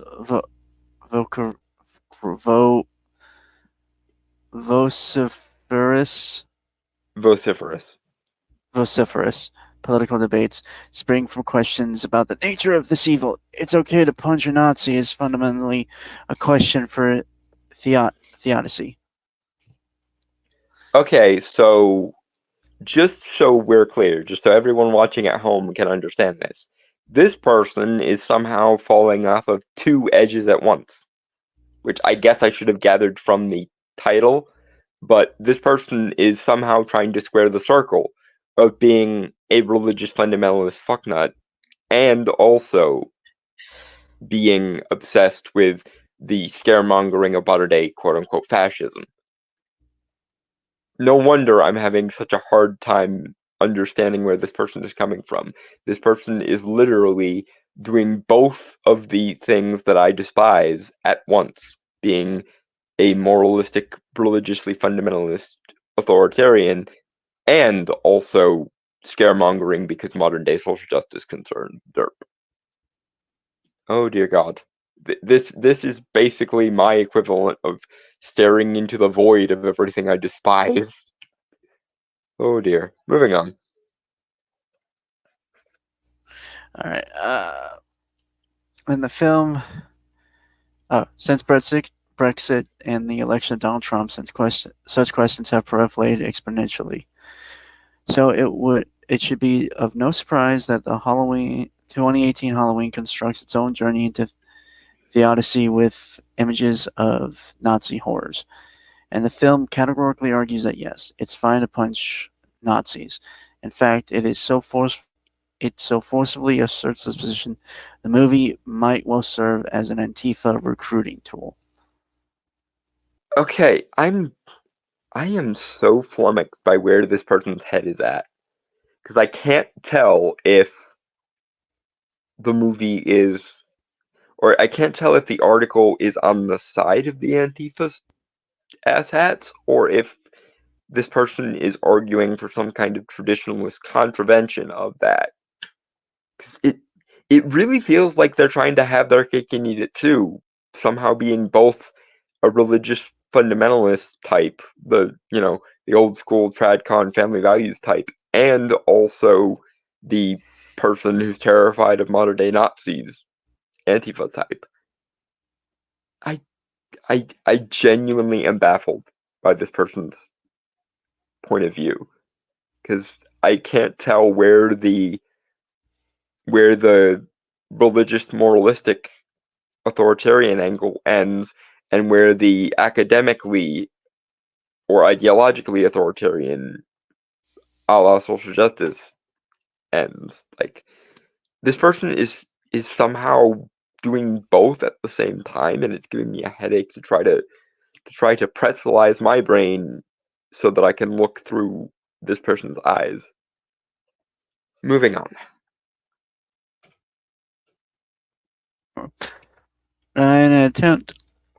First, an attempt at clarification. The point here is not to equate the Shapes babysitter murders with the Holocaust, only argue that the film imposes fascism and Nazi imagery upon Michael Myers. Given that the Nazis are almost universally understood as an ultimate evil, the question, why were there Nazis, is a key question for modern theodicy. The imagery of fascism offers the film potent material for its philosophical investigation. Okay, I think I might have finally gotten where this person's head is at. This person appears to believe that even human evils like the Nazis or the fascists are inexplicable naturalistic evils that drop out of the fucking sky. And that there's no, like, actual ideological substance to either perspective. Which may well be the single most wrong statement I have ever heard in my life.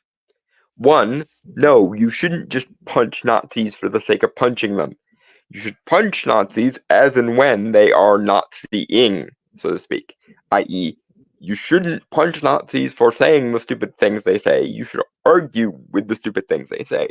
The only thing you should oppose with anything resembling violence is their actions. I.e., you can't punch a Nazi for saying we should have gas chambers. You can, however, punch Nazis as and when they try to build the gas chambers. Do you see the difference? The fundamental difference of one of these is an ideological thought crime, and the other is a crime that actually has, meaningful real-world consequences, and therefore can be opposed with meaningful real-world consequences. Not to mention, there are plenty of people who worked for/with the Nazis in World War II who did not want to and had nothing to do with the actual crimes that Nazis committed. The high-up SS officers, them, by all means, go and, do whatever you like to them when they are Naziing. But the, desk clerk who did nothing but act as a secretary for the entirety of World War II isn't morally equivalent to the, to the Thule Society, do you see? I.e., the things you should oppose about Nazism is not what they thought or what they said, but what they did. It's what they did that makes the people who were wrong in the Nazi regime wrong. And there are plenty of people who only supported the Nazi regime because not supporting the Nazi regime would have gotten them the please face the wall treatment. Because wouldn't you go ahead and know it when the overseers of your industry are horrifyingly authoritarian fuckwits? You kind of start fearing for your life because you know just how easily that life can be taken away from you. Wouldn't you know? Moving on. Then it burst at its seams with visual connections to Nazis, far-right hate groups, and indeed the Holocaust itself. The most obvious reference to such matters is a glimpse into a class about Viktor Frankl's Man's Search of Meaning. The scene is one of several prominent quotations from Carpenter's original film, referring to it and inverting the scene in the original where young Laurie, in a class about the nature of fate, looks out the window to see the silent, ghastly figure of Michael Myers staring at her from across the street. The juxtaposition of Michael's blank gaze with the discussion about fate provided an ominous tone and a philosophical theme for the rest of the film. Okay, Brainstormer, you're way more into the Michael Myers side of things than I am. Does this make any sense from within a like Michael Myers Halloween perspective? Because I'm not seeing anywhere this person is connecting to reality at all. I'm not. Yeah, I have no idea. But I'm willing to suggest that maybe it's just my lack of familiarity with the material. Because my thought process was that Michael is essentially like the human embodiment of like just a formless void, essentially. I don't think that Michael, in either version, be it the Rob Zombie version or the classic one, even has the like mental capacity to be ideologically motivated by anything.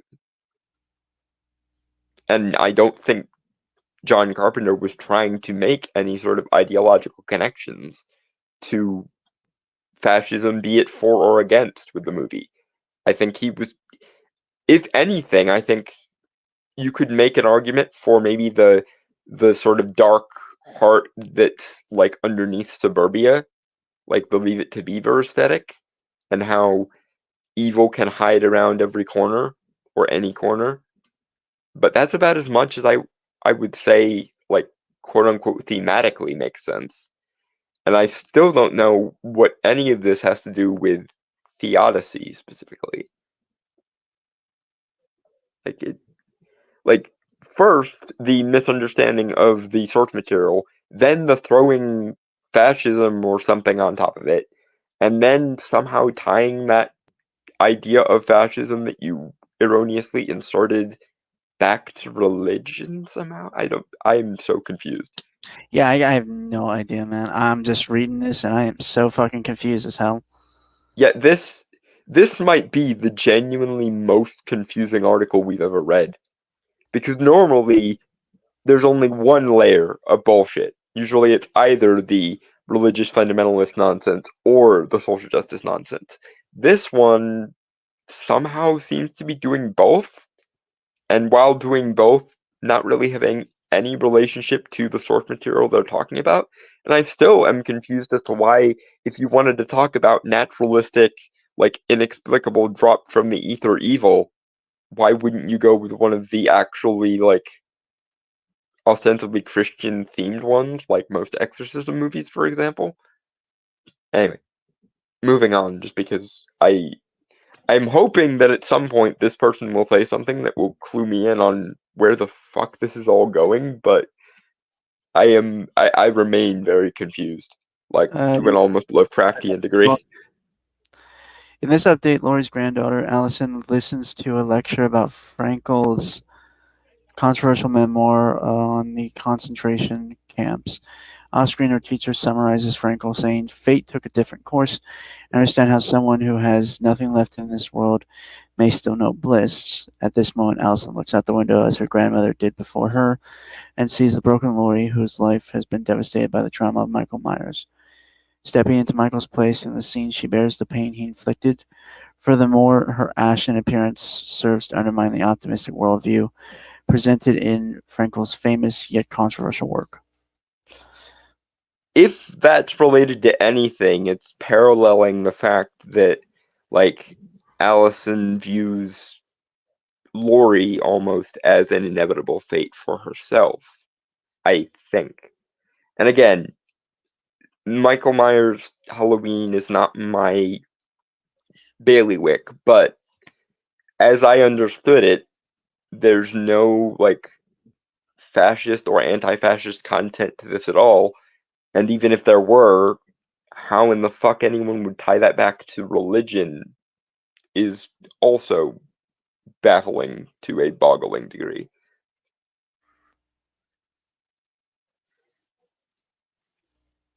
Moving on, though.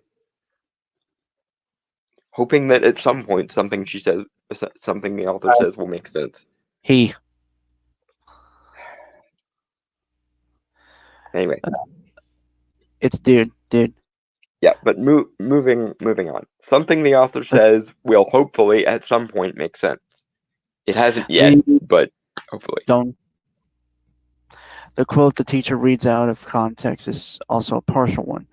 The full sentence reads, "I understand how a man who has nothing left in this world may still know bliss."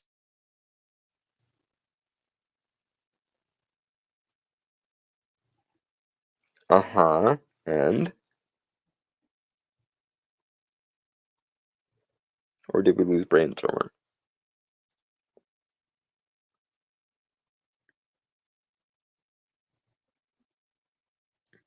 Brainstormer, if you're talking, I can't hear you.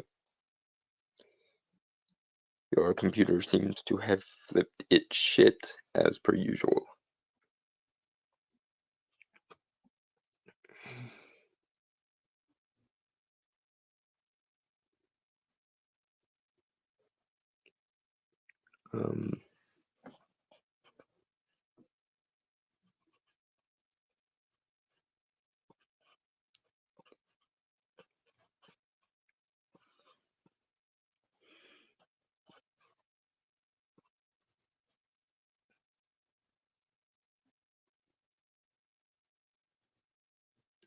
Okay, yep. Technical difficulties, I'm assuming. I remain convinced it's technical difficulties. But oddly enough, this short period of technical difficulties makes more sense than the article we were reading. Because I'm trying to make sense of it, and it's okay. It's back. Sorry. Where did I stop? Bliss. Reading the full quote. Oh shit! I read so much more before I was cut off. Fuck. Also, my cat apparently wants to say hello today. Hello. Fuck. What was this one's name again? Charlie. He's decided he's Yeah. going to be a lab cat today. I don't know why he has decided this, but he has decided this. What's up, little dude?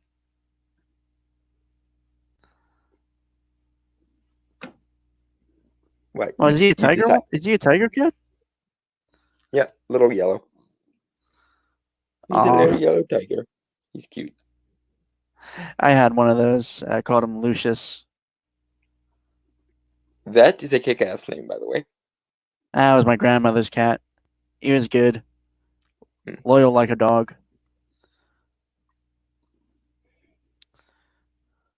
Yeah. I don't know what happened to him. It was a long time ago. I was young, really young. Anyway, okay, let me read the full thing then. I understood how a man who has nothing left in the world may still know bliss, be it only for a brief moment in the contemplation of his beloved. With the quotation fully intact, Frankel's philosophy is clear. People can find meaning in suffering by fixating on an object of love. This provides a mechanism for hope, and for the film, it gives voice to the liberal position about evil. Laurie's case presents a stern challenge to Frankel's existential optimism. However, she has for 40 years fixated only on Michael Myers, awaiting the final confrontation that fate has in store for her. This constant, disciplined contemplation prepared her for the meaningless horror of Michael and allowed her and her family to survive. Interestingly, Laurie's daughter, Karen, tries to approach the world with Frankel's optimism, rejecting her mother's hard-earned vision for a hopeful world based on the innate beauty and goodness of the world. In the end, however, the film chooses Laurie's view of evil over Karen's and Frankel's. Psychology of existential hope, and Karen returns to her mother's side for the final stand against Michael.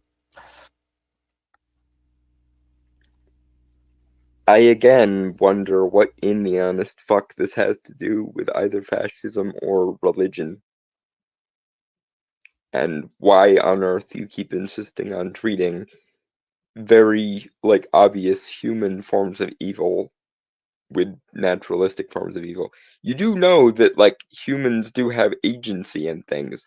Michael is a bad example, maybe, but there's nothing overtly particularly religious about John Carpenter's Halloween movies. At least I never saw any, religious context to them. Hell, they don't even reference Halloween half the time, even though that's what the series is named after.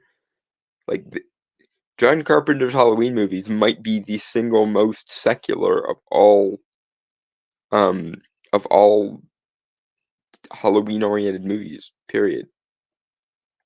Only the third one has any sort of religious significance, and that's pagan religious significance, if anything. Moving on. Mm-hmm.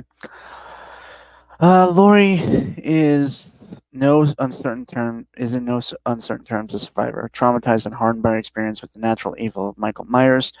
The Frankel reference is just one of several ways that the film uses the absolute horror of the Holocaust in its Theodician exploration.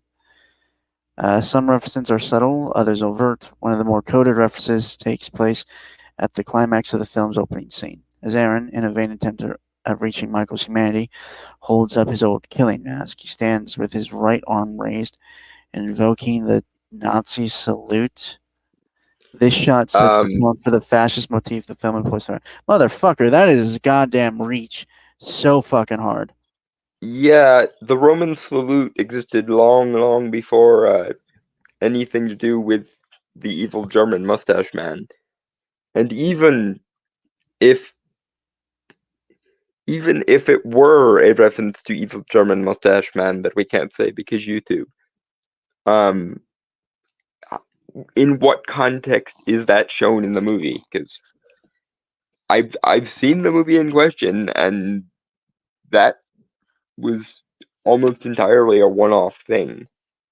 I don't think there's any relationship to this movie, thematically, to fascism, anti-fascism, and certainly nothing particularly religious. So the fact that we're talking about this in a article about fascism is confusing enough, and then when you add in the theogony aspect on top of it, it's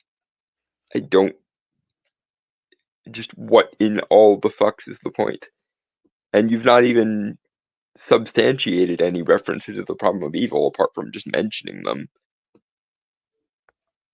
Moving on.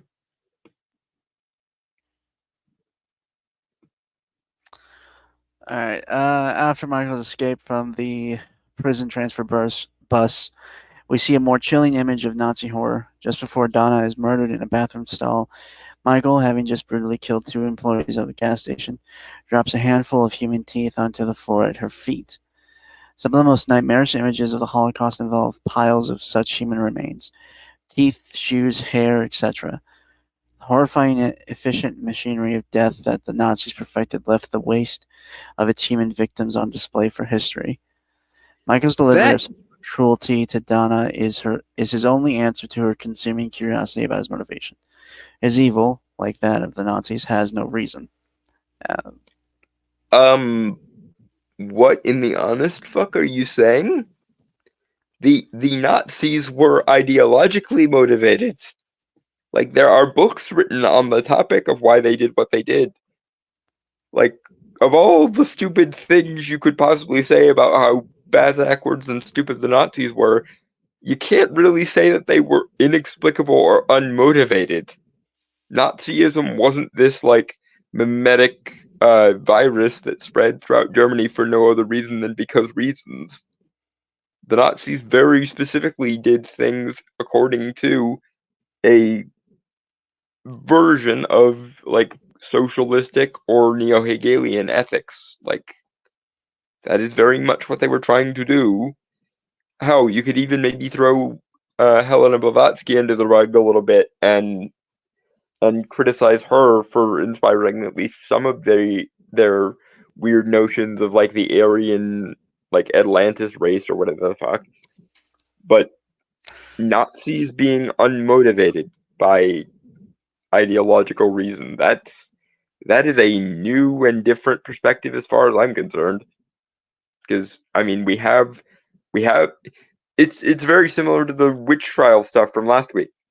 It's not like we don't understand why these people did things, given that they had diaries and documents and files and things that explained in no uncertain terms why they did things. Mein Kampf is a book that exists. Joseph Goebbels wrote books, etc., and so on.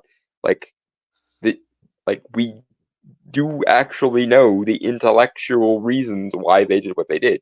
That doesn't mean it's not crazy and or stupid, but to say that they do things because evil just falls out of the fucking sky is one of the most bizarre things I think I've ever heard.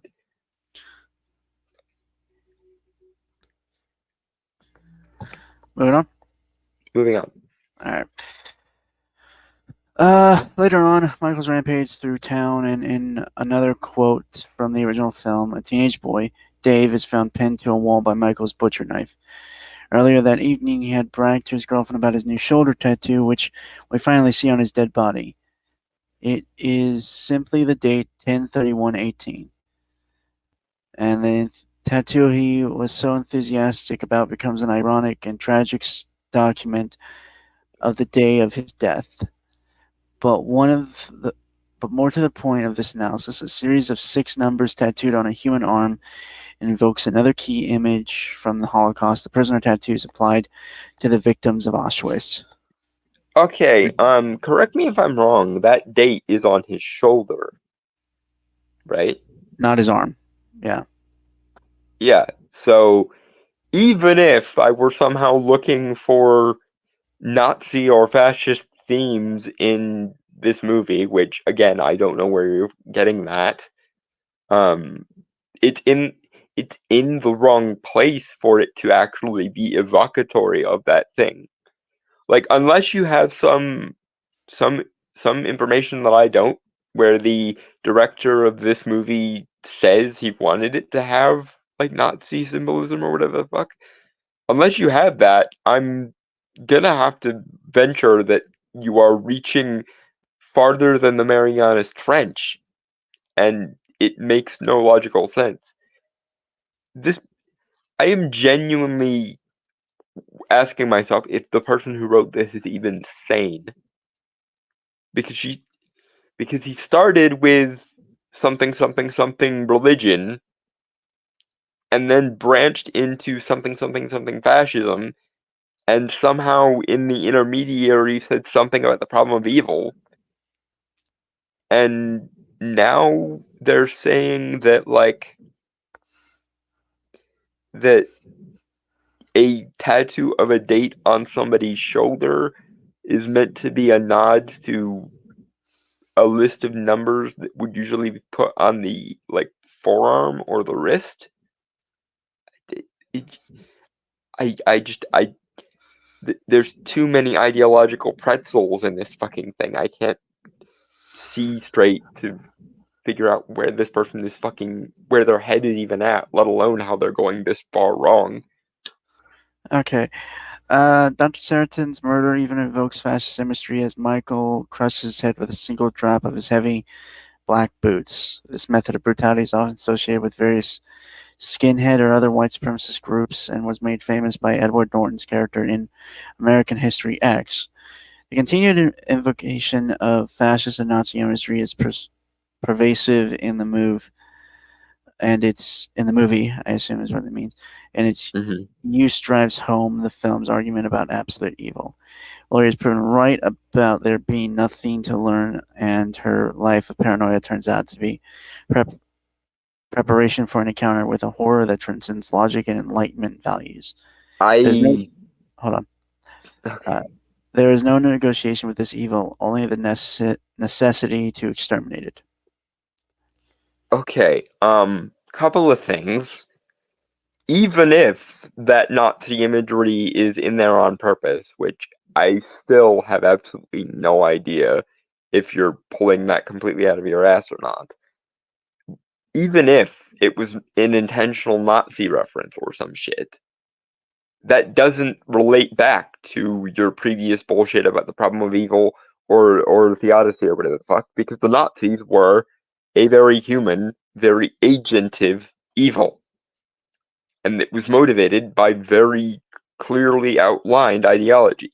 Doesn't mean the ideology is, valid in any way. In fact, fuck it in every conceivable hole, as I would say for every other neo-Hegelian gobbledygook. But given that the Nazis were human and they were ideologically motivated, it's a very, very strange example of allegedly naturalistic evil. And even if it were somehow related to naturalistic evil in the way you're describing, that would still not make any sense within the context of Michael Myers, who, for all of his many, faults, is a human being.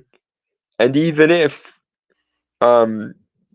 we take out your Nazism and go back to the problem of evil point, the fact that Michael is a very human, very secular form of evil basically makes all that theological nonsense not make any fucking sense at all.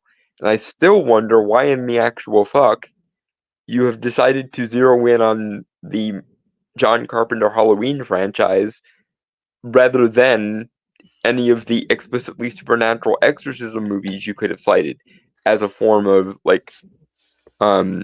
ex nihilo naturalistic evil or supernaturalistic evil.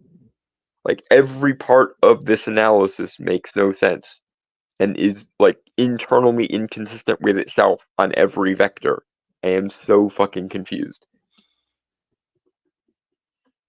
Although not as confused as the person who wrote this, I think, because if they had, actually gotten to a point, that would be one thing, but so far, this has literally just been sound and fury signifying nothing.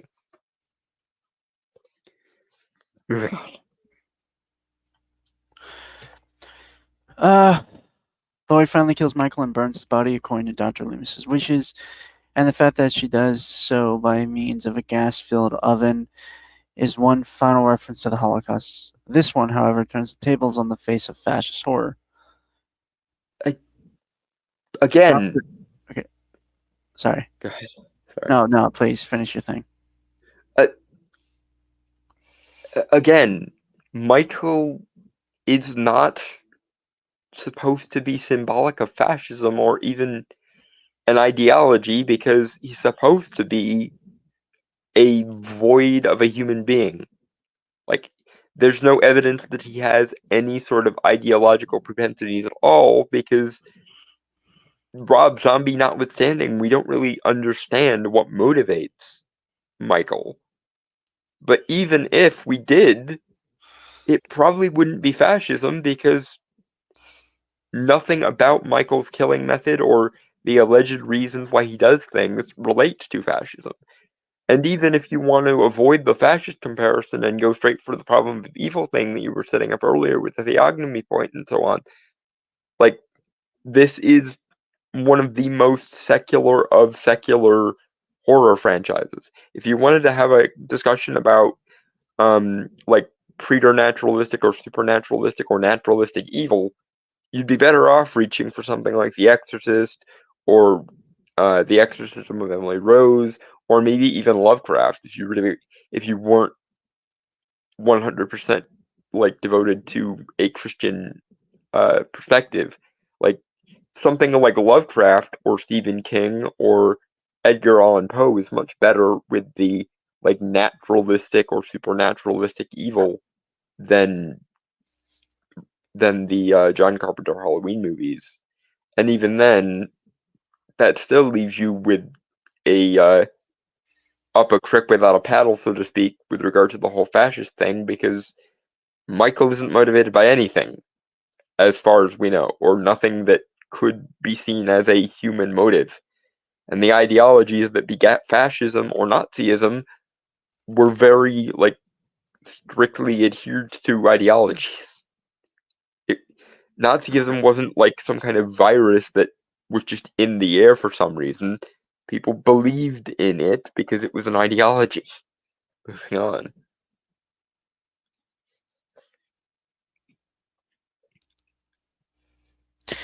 All right. Dr. Daniel Anderson teaches English at Mount Elysius College in Crescent, Pennsylvania. Or, no, PA. Is that Pennsylvania or is it? Yes, that is Pennsylvania.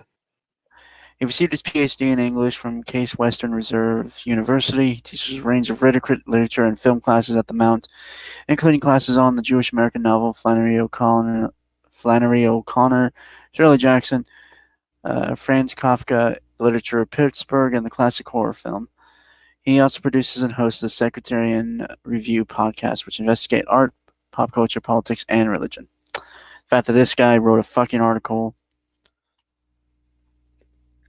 I'm sorry, sir, but you are the quintessential example of a idea so stupid only intellectuals can conceive of it. Because we read through that entire thing, and I still don't know whether you were even trying to make a point. And I still don't know how, in all that is holy, you somehow managed to tie in the problem of evil, the theodicy of evil, and, like, fascism and Nazism, which were ideologically motivated and not in any way a naturalistic evil.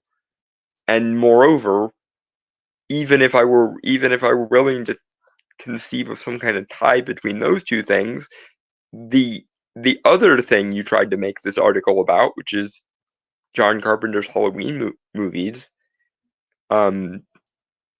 makes no freaking sense in either context, the religious one or the social justice one. And I still don't know why in all the fucks you felt like fascism was the appropriate lens to see things through with it either. Again, unless you have some kind of interview with the guy behind that movie that I'm not aware of, where he says he meant it to be fascist or anti-fascist or whatever the fuck. I can't see where any of that came from. This is probably the single most confusing and befuddling article we've ever done. Holy hell. Moving on. All right. I'm not gonna lie, Don. I do think the video you wanted to cover this week we might have to move to next week. Yeah, that works. I mean, we couldn't figure out how to play the song anyway, so hopefully in the interim we'll figure out how and it'll be fine. Yeah. All right. So this is from the University of California Press. UCpress.edu blog post thing. Written by Kylie Smith, author of Cult of the Dead, A Brief History of Christianity, the deep history lurking behind Halloween. Spoiler alert, she's was going to try to undo most of it because it's it not was- according to her framework. It was posted October 25th, 2022. Okay. Every October 31st, when the pumpkins and black cats emerge, we hear that Halloween owes its origins to Samhain, or Samhain, sorry. That is correct. The old Celtic harvest holiday when the veil separating the living and dead thins enough to be preamble, right? Permeable. Permeable, sorry.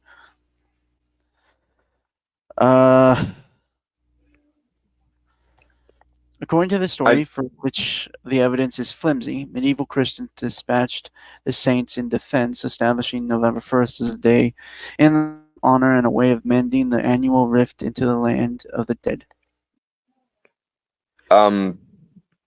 That's a bit oversimplified, but I don't see how you could possibly object to it. There is no such festival of the dead in the Christian mythos until they wanted to convert the Celts and the Irish, like the British Isles, the Scottish, and the... Now, it's a bit more complicated than that because there are also regional variations on Samhain. For example, in Scotland, it's referred to as the Fíor na Mab, the Feast of Death. And because I am the type of person who always fixates on this as well, it's not just the dead. People need to get off their fucking high horse and realize that the veil between worlds did not just apply to the living and the dead. It applied also to various gods and spirits. And I find it frustrating how people hyperfixate on the dead rather than the other entities that are also said to be involved in Samhain or similar festivals. And yes, the existence of regional versions of Samhain that aren't called it does not weaken Samhain's claim to be one of the major origins of Halloween. Because while those festivals were slightly different from Samhain, there was enough similarity between them that they were regional variations on it. And moreover, those regional variations eventually conglomerated in the more modern period, or the early modern period, which is why it makes sense to tie it back to it. And yes, they did try to reframe it and recontextualize it in a Christian form, but given that there was no such festival mentioned in the Bible, it is very obviously a attempt to co-opt pre-existing beliefs and hyper-Christianize them so that they can essentially spiritually purify the holiday. And any argument to the contrary is going to require a mountain of fucking evidence. Moving on. Alright, though it might seem unholy that the prelude to All Saints' Day, All Hallows' Eve, is a night where skeletons crawl from the ground, the 3-day festival of All Hallowtide, Halloween, All Saints' Day, and All Souls' Day, or the Day of the Dead, is perhaps the most thoroughly Christian celebration of the year, at least historically speaking.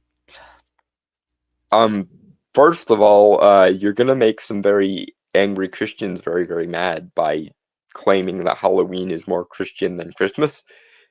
Granted, I, of course, am going to come back at you with neither of them is particularly Christian, and we're going to just have to learn to live with it. But point being, the fact that the Christianized Romans recontextualized pre-existing festivals is not up for debate.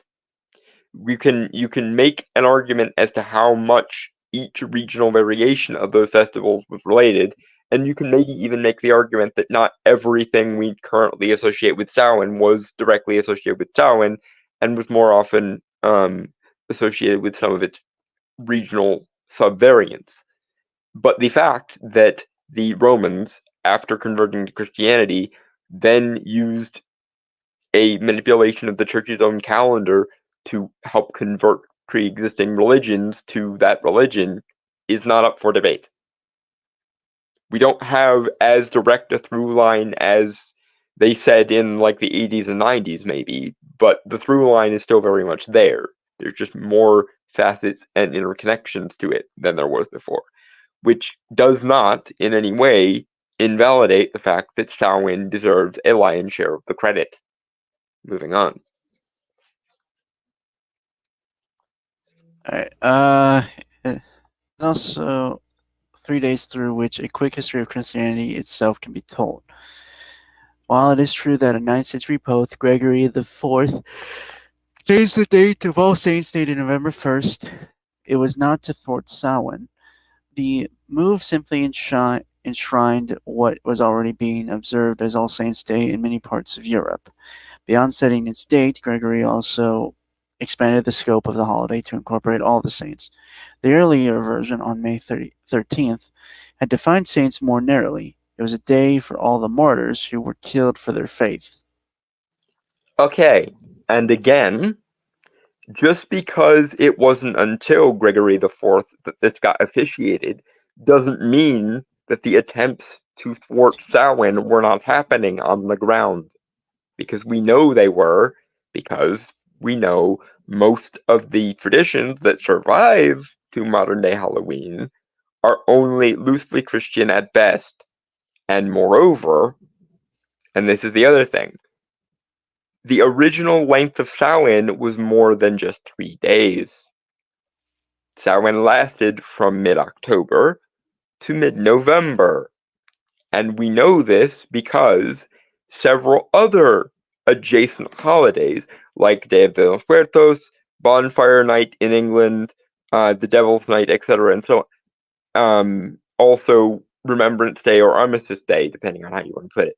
These festivals that are about either the supernatural in particular or about an appeasing of the dead or remembrance of the dead all coincide because some portions of what used to be Samhain were projected onto these dates, which is why we know with a reasonable degree of certainty that the original run of Samhain was from mid-October to mid-November.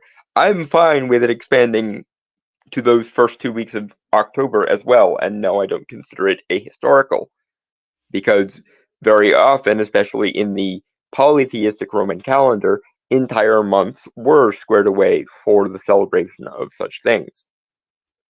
And if you want to make a note of the fact that Christmas too owes some of its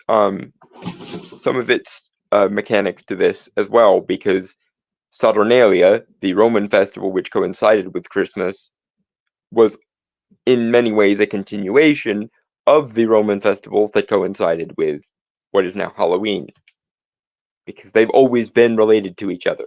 Christmas and Halloween, or what we now call Christmas and Halloween, have always been a counterbalance to each other, and we know this pretty definitively. You can't just go, Christianity came up with it all by itself, because that doesn't make any fucking sense. Because there is no such holiday or holidays referenced in the Christian calendar until the Christianization of Rome, and then the forcing of that Christianization onto outlying regions of what used to be the Roman Empire. You can reframe and recontextualize all you like, but this is the truth as far as we can be sure of it. It's more complicated than a simple 1-to-1, which, fair enough, but just because it's more complicated than a simple 1-to-1 does not mean that the continuity is not there. To say that would be to mistake absence of evidence for evidence of absence, which we don't have. Moving on. All right. Consider one of the earliest accounts of the saints. Names of the martyrs and victors listed at the back of the oldest dated book in the world, written in November of 411 in the Christian Aramaic dialect of Syriac.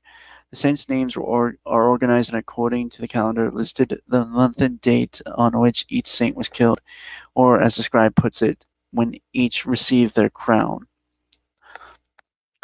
The ancient calendar goes on to link the crowning of the saints to Jesus, who wore the crown of thorns, and so establishes the first Friday after Easter Sunday as the day on which all saints are to be honored.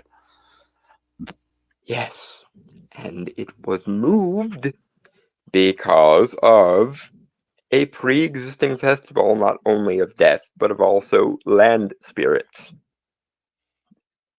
that are occasionally referred to as the Shi or the Tuathaig or the Hulu folk or several other names, sometimes just referred to as Landvites or Landvetter in like Nordic countries and shit, or Slavic countries. But point being, even if we take your dates as read, which I have no problem doing, you still have the burden of proof on you to demonstrate that this happened instead of, rather than in addition to, pre-existing harvest festivals like Samhain. And you cannot do that, because what you are doing now is trying to take advantage of the fact that Christian history is slightly more well recorded, because most of the cultures that the Romans co-opted were non-literate countries, i.e. they didn't really do systematized writing very often, and very often were oral tradition societies. But because something is an oral tradition does not make it any less valid than written text. And you will notice that the only texts that you do have are of the church itself. You're essentially pulling the circular logic or self-sustaining fallacy here. The church says that the church didn't do nothing. That does not necessarily mean the church didn't do nothing. It means the church had a vested interest in hiding their own mistakes or their own attempts to be more culturally and politically savvy than you would like them to be. But just because they were trying to hide what they were doing does not mean they were not doing it. It in fact kind of gives evidence to the contrary. If they felt the need to quote-unquote document this in as biased a way as possible, that probably means they were at least aware partially of the idea that they probably shouldn't co-opt other people's cultures, or that somehow that would make them tainted by paganism or whatever the fuck. The funny thing, of course, is if you got rid of everything in the Christian calendar that was tainted by paganism, you would find yourself getting rid of most of everything. Not to mention burning down several of the oldest churches in history, because many times, when the Romans finally converted to Christianity, they would build Catholic churches in the places that pre-existing groves and or stone circles were placed in, i.e. they would build churches over the top of pre-existing religious sites. And yet you're not gonna advocate that some of the oldest churches in existence be burnt down on the basis that they are secretly honoring pagan deities or whatever the fuck, even though that is at least a interpretation you could draw from it. Moving on. Alright. Meanwhile, all the faithful souls who preceded Jesus in death got their due on the Saturday between Good Friday and Easter Sunday, the day that Jesus, according to Christian tradition, descended to hell for a reign on death itself. In the iconic Byzantine vision of the scene, Jesus hauls Adam and Eve from the grave and shatters the doors that had kept their bones locked in the tomb. multiple soul Saturdays on the Eastern Orthodox calendar still remember the souls of the dead on the same day of the week that Jesus himself is said to have been dead in the tomb. And Medieval that's fair enough. Catholics gave All Souls Day a penitential turn. There. Okay, that's as may be, but it does not refute or even weaken the statement that these holidays are older than the Christian tradition. And I once again want to point out that you keep referencing shit from within the Christian tradition as if that is not an incredibly biased source to draw from. As if we don't have non-Christian, or at least only marginally Christian sources that can demonstrate the through line between Samhain or Samhain-like festivals like the Firon Imab and Halloween or All Hallows Eve or so on. Like there is at least an emphasis that there were multiple harvest festivals which conglomerated into Halloween eventually. And that's as maybe. So you can make the argument that Samhain is not the only festival that Halloween is tied to, but it is most certainly tied to at least multiple of these pre-existing pagan harvest festivals. And the only reason why All Saints' Day was moved is because the church wanted to help convert the Celtic peoples to Christianity. And generally speaking, when you try to tell someone that they need to stop celebrating their holiday, it doesn't go well for you.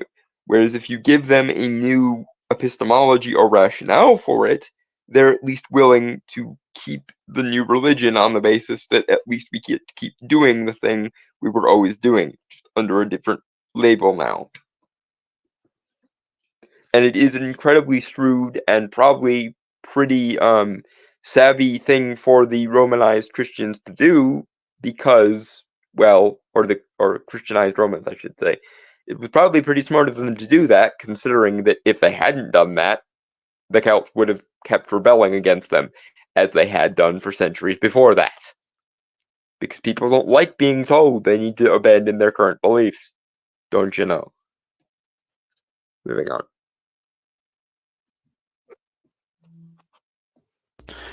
Quote by Kylie Smith, strange as it may seem, those who do celebrate Halloween are unwillingly taking part in an age-old festival that honors the bones of the martyrs.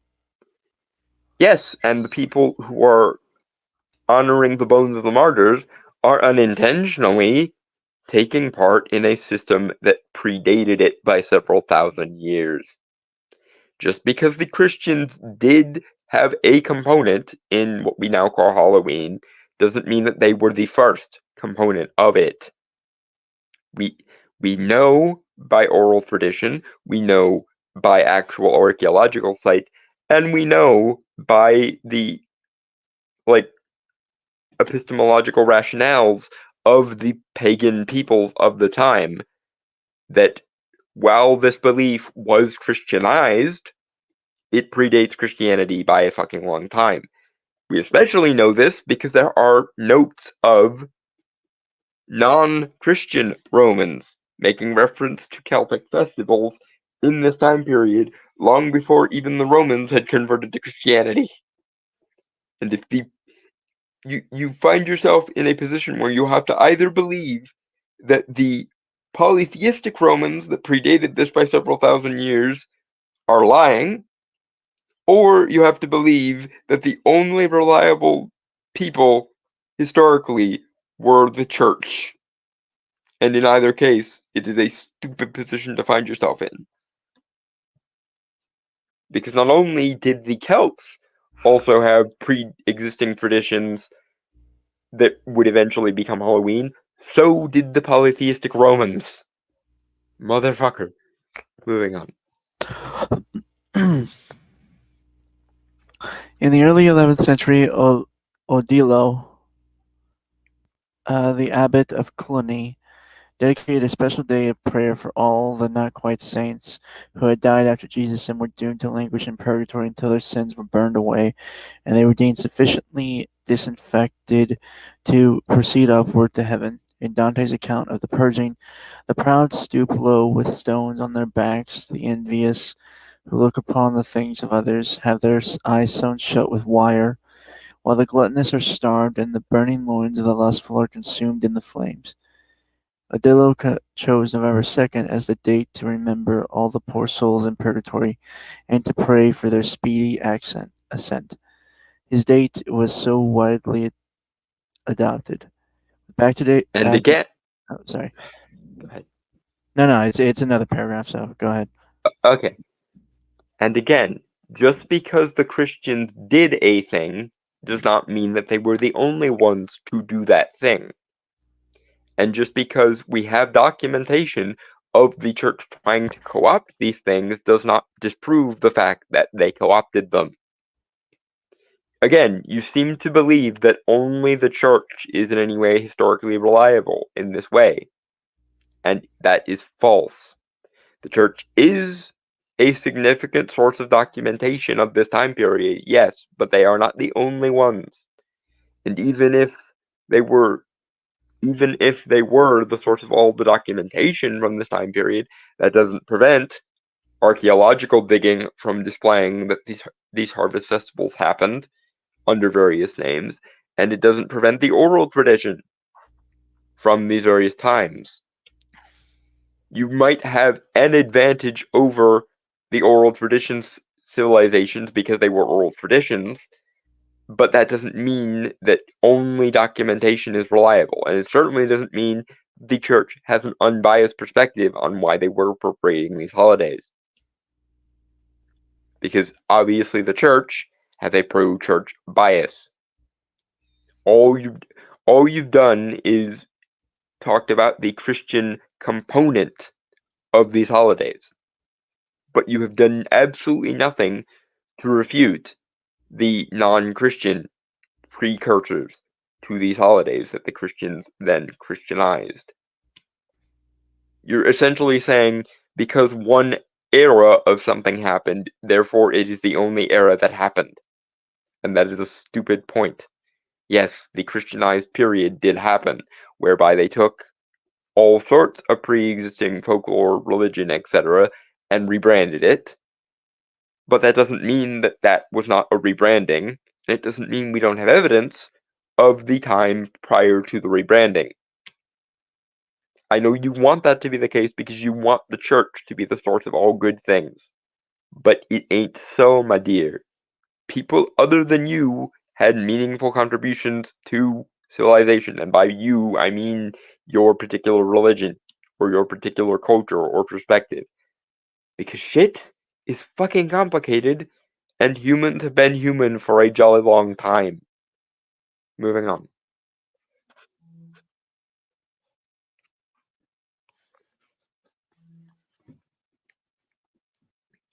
Unless we lost Brainstormer again. Oh, sorry, I muted myself, so I wasn't like being distracting or anything. Sorry.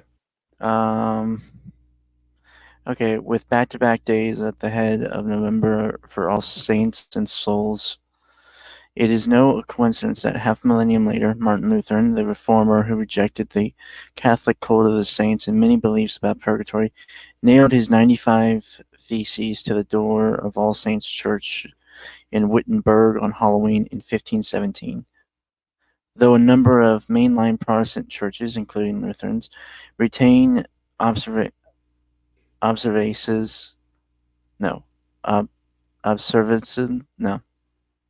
Observance. Thank you. Okay. For All Saints and All Souls, the commemoration is typically loosed of its medieval overtones and folded into a single somber day for the dead. Whether unaware of all this history or just leery of Halloween's supposed links to the occult, some Christians, including nearly half of American evangelicals, according to a 2015 Lifeway poll, either reject the holiday entirely or steer clear of its so-called pagan elements.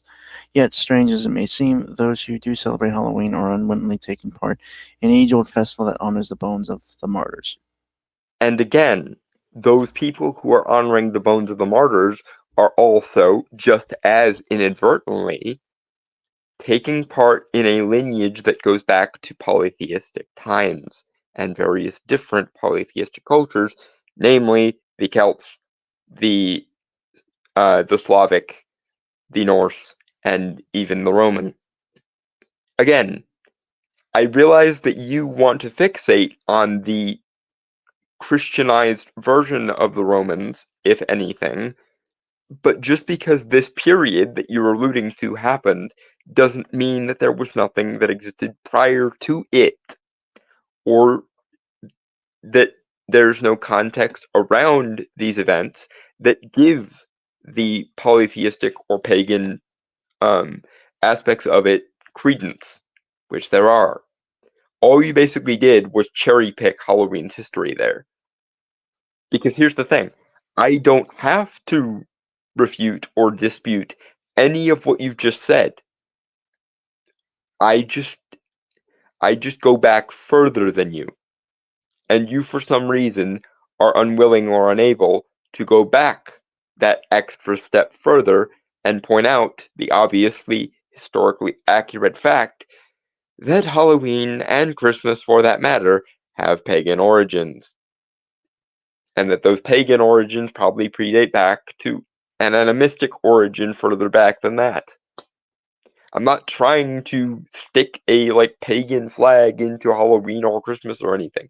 What I'm saying is that these holidays, these holy days, these essentially mass spells, which is what they are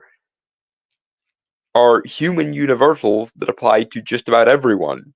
And claiming one particular era of that holiday's history as the only true one is fucking silly.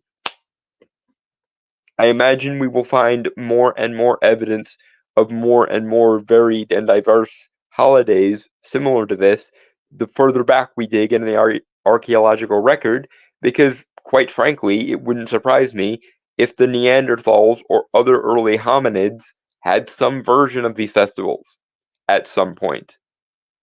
I imagine that the holidays that are currently termed Halloween and Christmas have existed in some form or other since before we even were hominids. Because this shit is old and universal as fuck. You probably could go back to the frickin' Indo-European times and find parallels there, if you really went looking. Moving on. Alright, so like I said earlier, we are going... the video that Dylan wanted to cover, we will cover next week. Because I do kind of want us to just sort of end on something positive.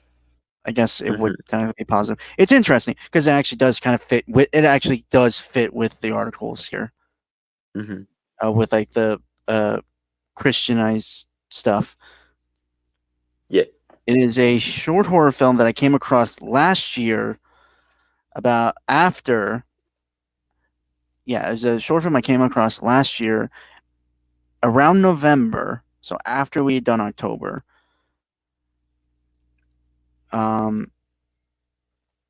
And I really enjoyed it, and I had been wanting to bring it up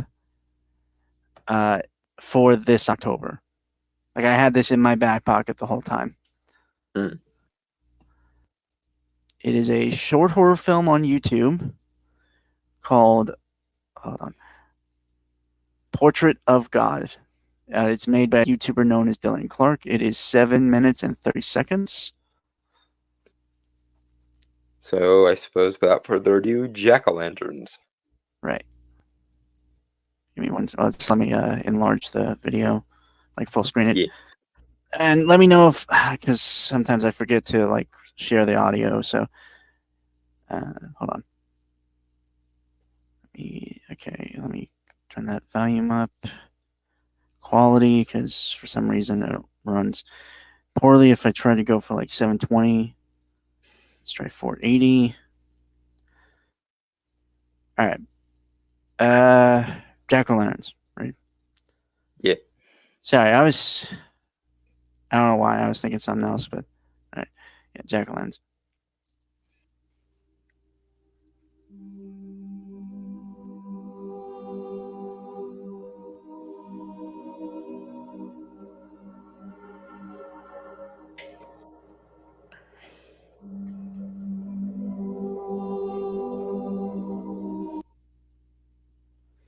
Okay, so first, the opening of this short film has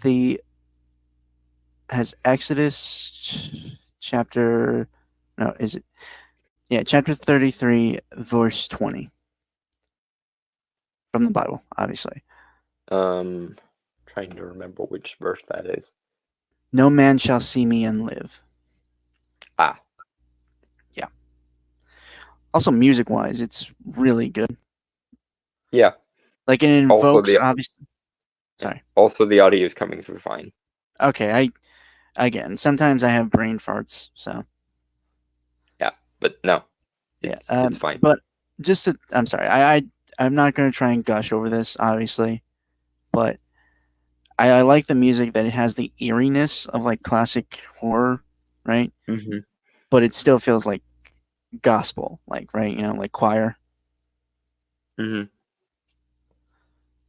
Which I don't know why. If you slow that shit, like if you slow choir music down, it sounds horrifying. Yeah. That's been a motif in horror movies for a very long time. Right. All right. And you can see all this, right, Dalton? I'm just Yeah. okay. All right, shall we Jack-o'-lanterns.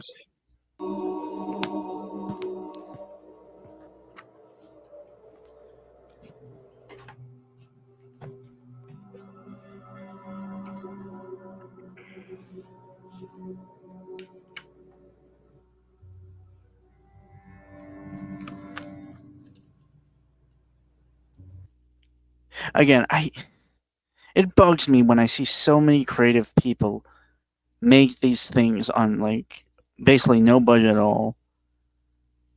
And And yet meanwhile, Hollywood continues to shoot themselves in the foot with I'm just several like $100 full million honesty. budgets. Full honesty. 40 seconds of this. You're engaged, right? Well, I don't really know what is happening just yet, but But there's an intrigue, isn't there? it's an interesting atmosphere, if nothing else. Okay, yeah, that's what I was kind of trying to get at. Is like, you know, it's at the very least, it's catching your attention slowly but surely. Yeah. Yeah. All right. This character is known as Jack-o'-lanterns. Right. Well, I just want to mention because it was said earlier on the projector screen, Mia Riley. That this is the character, Mia. Mm. All right. Yeah, Jack-o'-lanterns. Jack-o'-lanterns. What does God look like?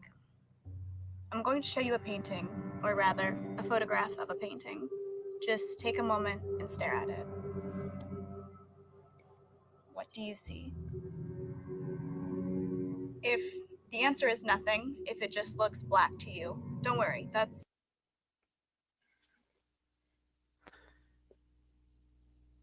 I mean, I'm seeing a bunch of white, frankly, but it is essentially blank as far. It's the projector screen, to be fair. Yeah. Oh, that makes me curious. Are there actual paintings, like portraits of God? I mean, there are a couple. It's usually just the old man sitting on the cloud. Right. So, like, inspired by Zeus and stuff. Yeah. I don't think there are that many images of him as described in the Bible, because even the classic biblically accurate angels are quite like Lovecraftian at times. Yeah. Anyway, shall we? Jack-o'-lanterns. Jack-o'-lanterns. Just looks black to you. Don't worry, that's what I see too. but that's not what everyone sees. The painting I've chosen for this project is titled Portrait of God. While most viewers see nothing, some insist they see a person in the darkness, one that they can describe and draw out with consistent details. This sounds like a good premise for an SCP. I think it kind of does combine a few SCPs, I think, if we were going there. Yeah, but like I could totally see this being one of the SCPs. Yeah. Obviously, God, which is an SCP. Although in some canons of the SCP universe, it's actually Methuselah, but SCP continuity and continuities are always confusing. yeah, it's very much a choose your own adventure continuity wise. Yeah. Speaking of that, we should try to see if we can get some Halloween oriented SCPs to react to. Right, didn't we have one last year that we never finished? I thought we finished it. The one I remember is the Goblin Market one. I think we did that last year. No, there was like a top 10 or top 5 video that we never finished. Right, yeah. Yeah. All right.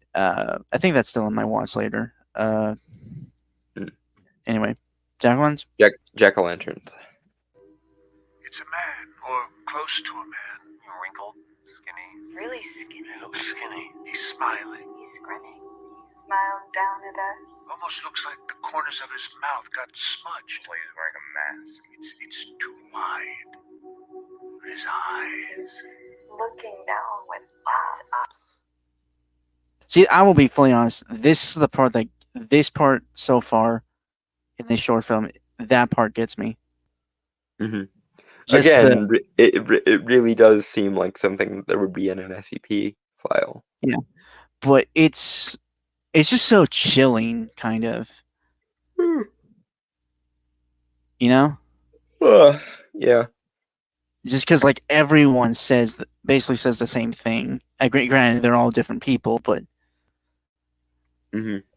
same description. Which I mean, it makes me wonder the question of why doesn't everyone see it? Why do only some people see it? I don't even have a theory on it, to be fully honest. Yeah, that's my question, is if this is supposed to be a portrait of God, and apparently it does work on enough people that it's like statistically significant, then why doesn't everybody see it? Is God like deliberately hiding himself? Is it like a second sight thing where only people that are like attuned right can do it? Like, or that's your question. is it just random? It doesn't seem random because, I mean, if you listen to some of the voices and how they're talking, it does seem like they are devoted or have not devoted, but are of some faithful denomination under God. Yeah, but like, my question though is like, is this a thing where God is choosing to show himself to people who he wants to see him and not to people he doesn't? Or what's, like, is this a passive effect? Like, does God not realize that only some people can see him? I legitimately have no answer, to be fair. Like, I'm still scratching my head about that because it's intriguing, but it seems weird. You see what I mean about the like SCP style of it. Yeah. Like this reminds me a lot of the Devil's Deal desk, where everyone basically sees what they think the devil would look like when they sit in the chair. Yeah. Which I don't know if we did. Have we done the Devil's Deal desk yet? No, I don't think so.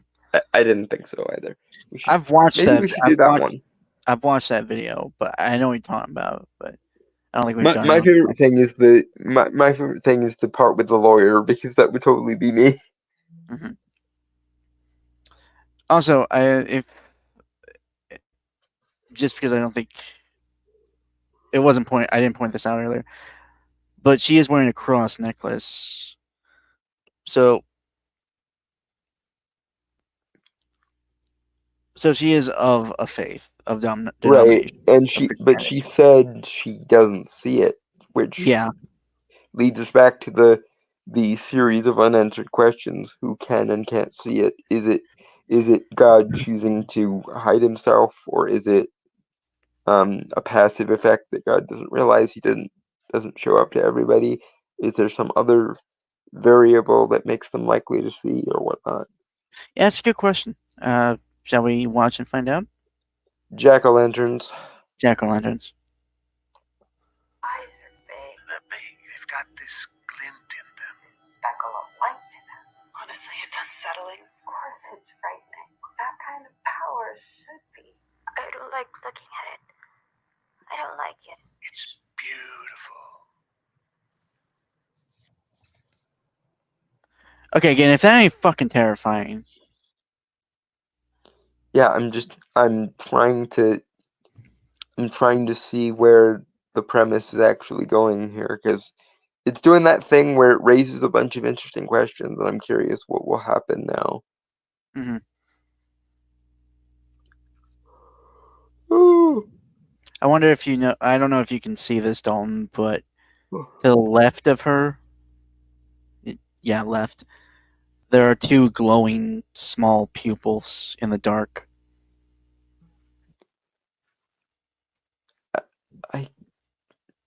Not many people. Not many people. I think you have to really look and have like a big screen to see it. Okay, It's I kind of see it now, like just over her shoulder. no. It's far off to the left. She's in like a projector room and practicing her speech for her project, but in like the far dark left, there's like two like eyes. Okay, that's interesting, because I thought I did see dots like just over her shoulder, but That might actually be the projector, I think. Or it's her opposite shoulder though. It's not the projector shoulder. yeah, no, again, she's in a projector room, so I'm not sure what that one is actually. Mm-hmm. Yeah. Okay, but anyway, jack-o'-lanterns. Jack-o'-lanterns. Maybe it's just a trick of the light. Maybe they're seeing something they want to see. Mm. But how are their descriptions so consistent? Maybe they really are having a religious experience. Again, this is SCP like so much. Why does God appear to them and not us? Sounds like she's almost envious of them, which Yeah, obviously doesn't, which makes sense given that they're clearly inferring of her deep religious connection. yeah. If someone else can see a miracle enough for it to be consistent, then what does that say about the people who can't see it? Is it like they're unworthy? Or is God like sparing them? I guess is the other, because given the quote from earlier. quote from earlier, I almost wonder if it's the other way around. Like You remember? the people who see are being judged, and the people who don't see are being protected. Yeah, that actually does seem that's super interesting.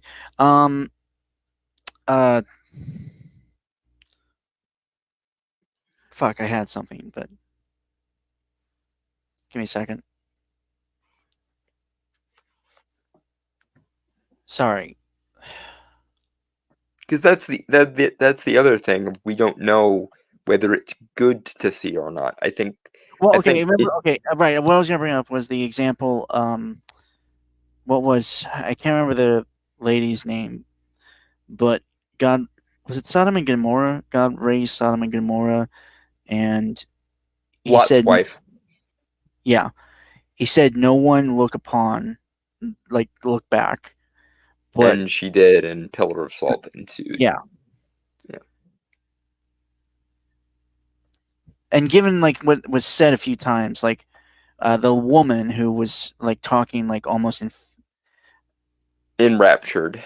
yeah, Yeah. like that kind of power, like we're speaking about the eyes, right? The unsettling thing. That kind of power should be frightening.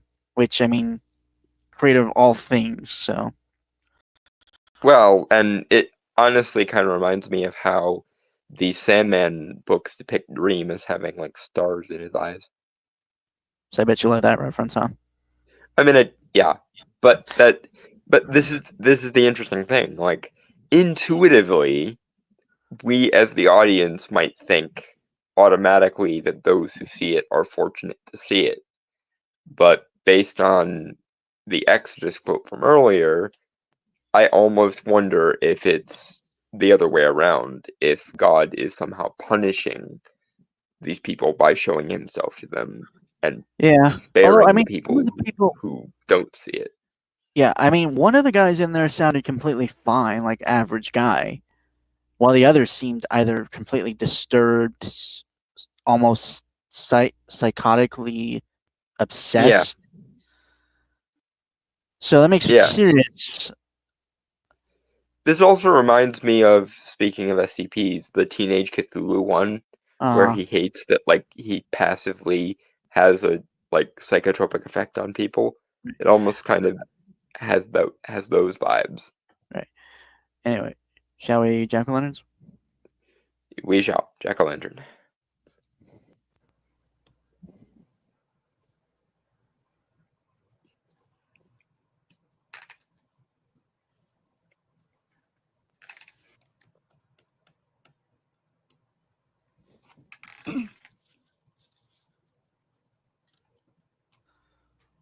What does God look like? Okay, so she's. Yeah, so this is like a presentation for a class, Right. which also makes me curious because it might be like a Christian school or academy or something, or a university. Again, because my brain immediately went to SCP, I almost feel like this is like a researcher for the Foundation. Well, But again, it's super interesting. because there's so many unanswered questions that like it brings to you. Because like, Yeah. is seeing it a good thing or is it a bad thing? Should we be grateful for having seen it, or should we be terrified for having seen it, etc., and so on? There's okay. Funny enough, I remember watching Warehouse 13, and there was a quote that was said. Not all. I'm paraphrasing, of course. It's been a while since I watched it. Yeah. But not all wonders are miracles. That's Or a good point. Or it might be the other way around. I'm not sure. I can't remember. But I think it still stands. Point being, some things that exist out there, we might be envious of those with eyes to see, but there are some things out there that can't fit inside a mortal mind without breaking it. All right. Shall we? Yep. Jack-o'-lanterns. Jack-o'-lanterns. I'm going to show you a painting, or rather, a photograph of a painting. Just take a moment and stare at it.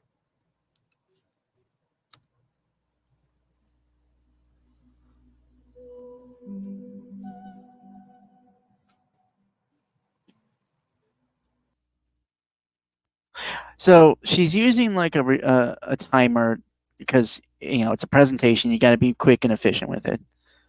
Right. So she was kind of being very like robotic in asking the question. Just see what you'll see what I mean when I play it. Mm-hmm. Jack-o'-lanterns. Jack-o'-lanterns. What do you see?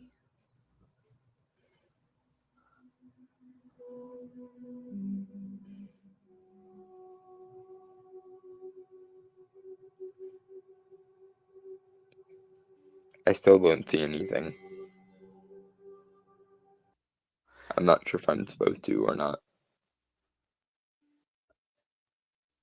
It's a bit faded, I'm not gonna lie, but there are eyes now. The same eyes in the left in the dark. Yeah, I don't see anything yet. I will let you know when that changes. Yeah, not many people do. I actually watched some reactions to this in the last year.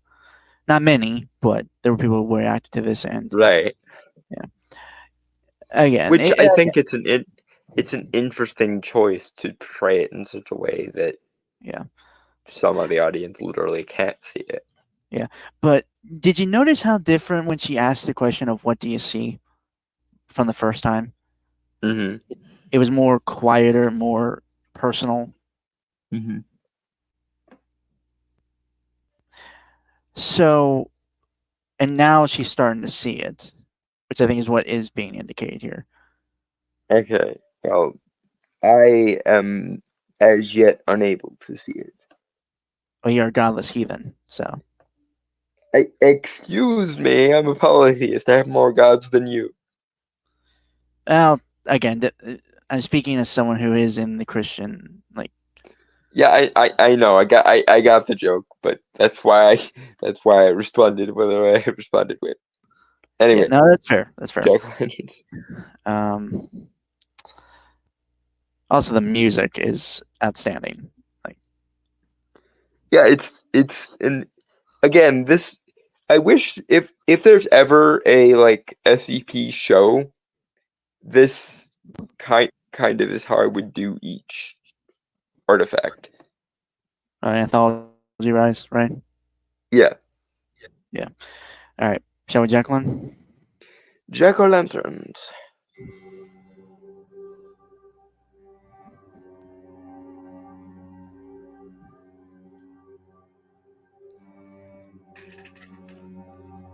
Yeah. Okay. See them now. They're tiny, but the eyes. It got blurrier than it was before. I still don't really see anything.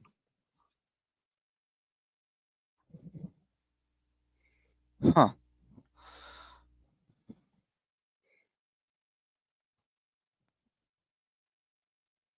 So like I know something was supposed to happen in that shot. I don't see anything.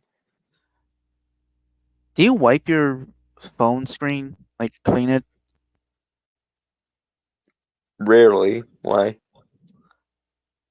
you think that might be a reason why you're not really seeing it? It's fairly clean. I've cleaned it recently.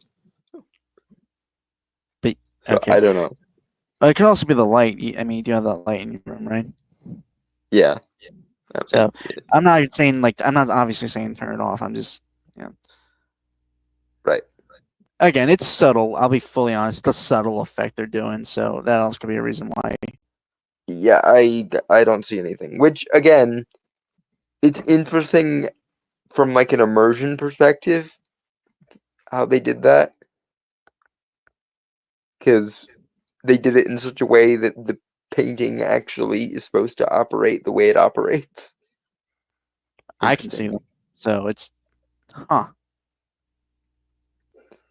Proof of concept in real time, ladies and gentlemen.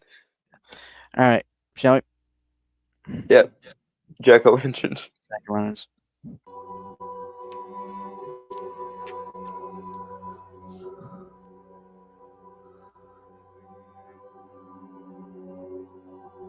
This form coming through.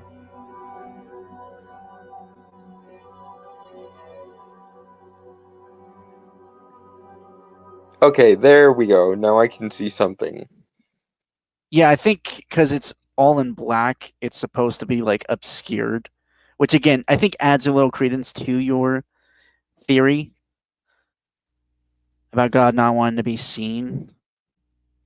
Really? Because if seeing people, or if people seeing him harms them, then maybe it's supposed to be one of those I'm actually protecting you by leaving you alone kind of things. But if someone wants to see him, he can't really deny them. Free will, etc. Yeah. Just gotta pay the consequences. Jack-o'-lanterns. Yeah.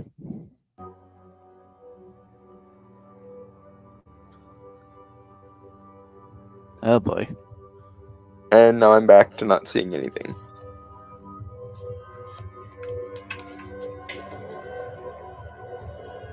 Can you see that?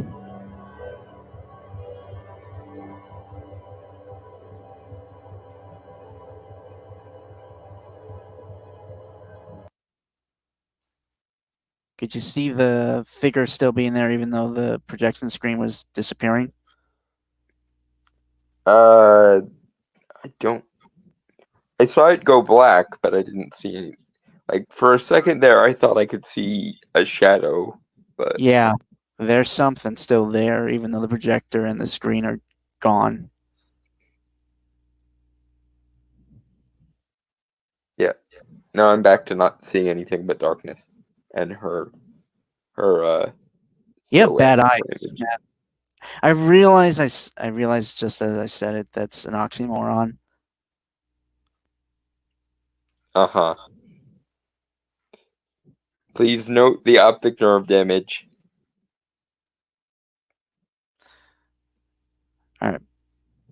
Shall we? Jack-o'-lanterns. Jack-o'-lanterns.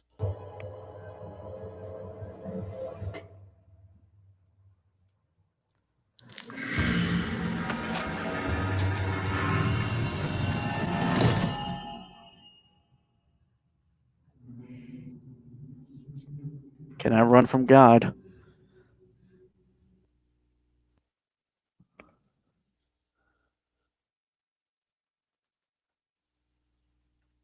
That is That's true. terrifying, though.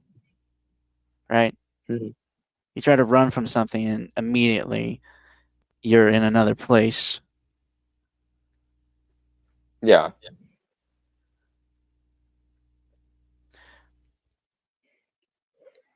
But I find it interesting that she wanted to see it, and the moment she does, she runs. Well, life does be like that sometimes. Be careful what you wish for, you just might get it all.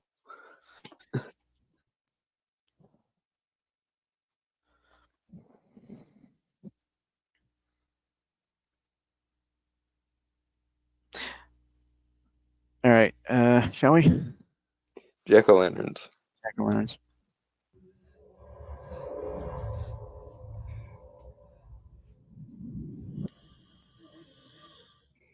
You hear that? The sort of hissing noise. Labored Almost breathing. That's God. sounded like a hiss of like a gas main or something. It could be kind of a mix of both with the sound design, to be fair. Hmm. But yeah, God's coming towards her.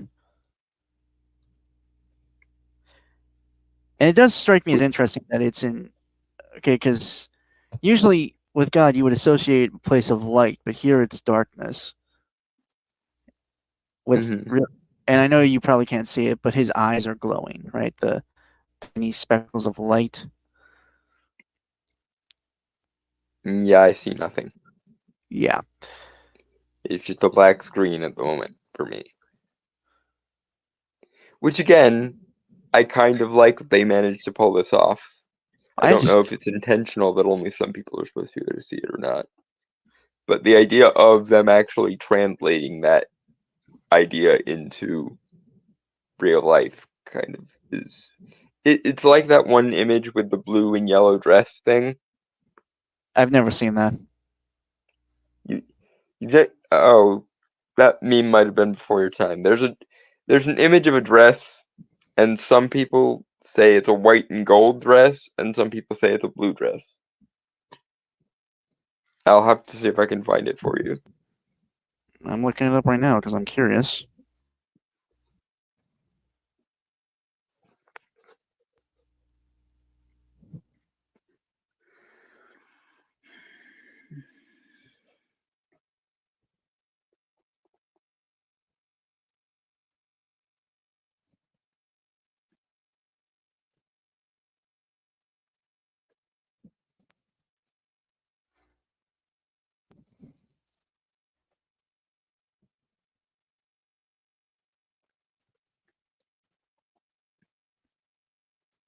I am on the camp of blue dress, but that's just me.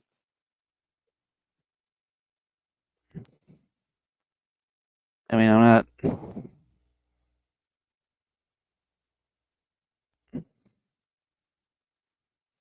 It's like one of those Rorschach type test that somebody came up with when the image of the dress first started going around. Anyway, jack-o'-lanterns.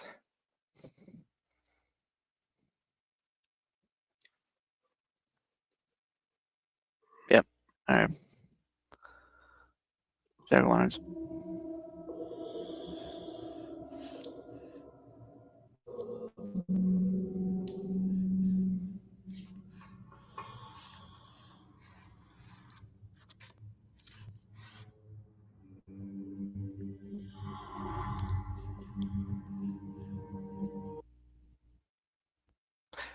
Why would you be afraid of the creator?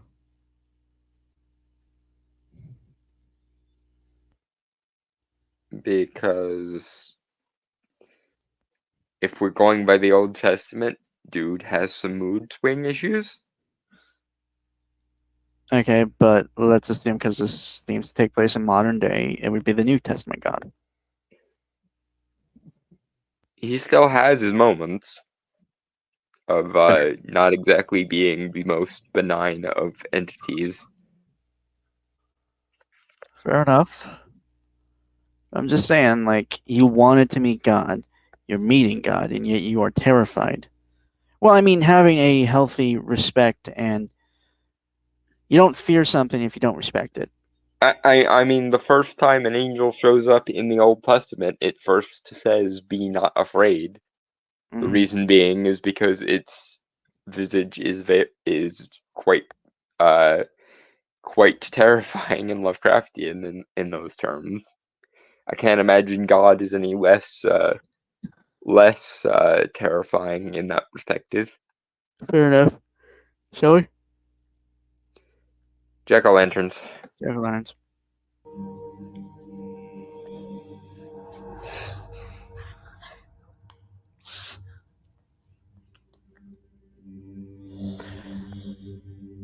I find it interesting that she's reciting the Lord's Prayer.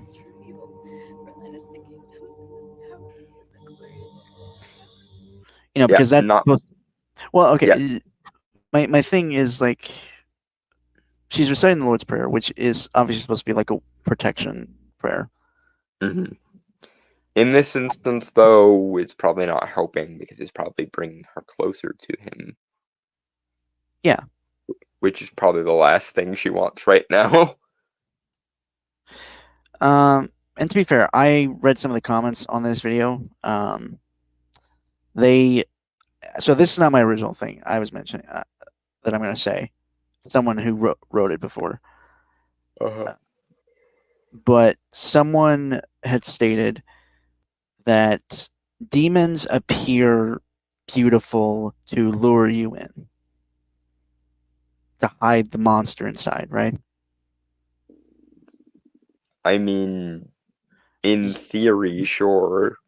They trick you and stuff like that. You know, I'm not obviously. I have a in terms of Christian mythology.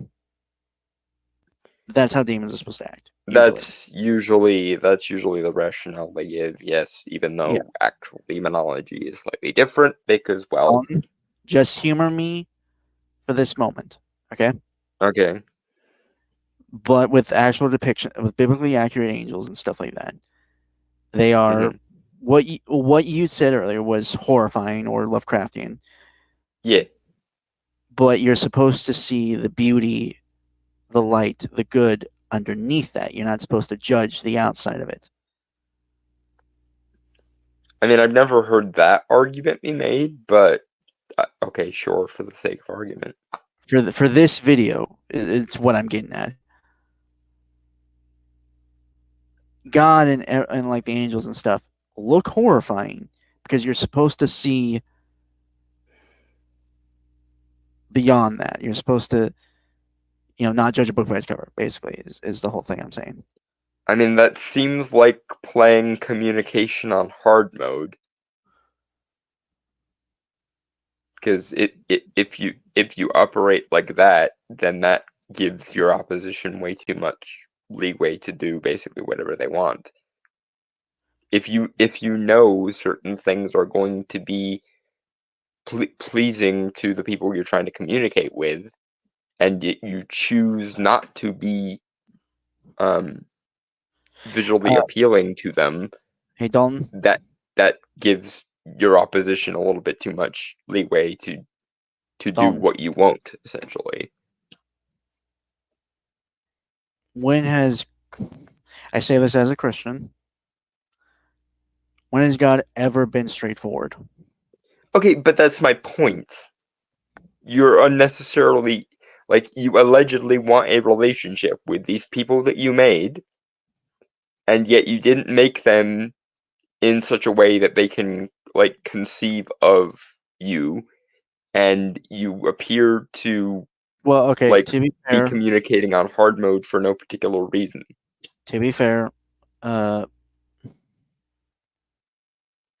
Well, with the knowledge of the fruit of Eden, the fruit from the tree of knowledge from Eden, the banishment, a lot of factors on why I think humanity kind of is kind of backwards in their view of that. Okay, but yeah, and again, Don, we're not having a theology. We're not going to have a theology like discussion here because we'll be here all night. I know that. I'm not disagreeing. I'm not disagreeing with you.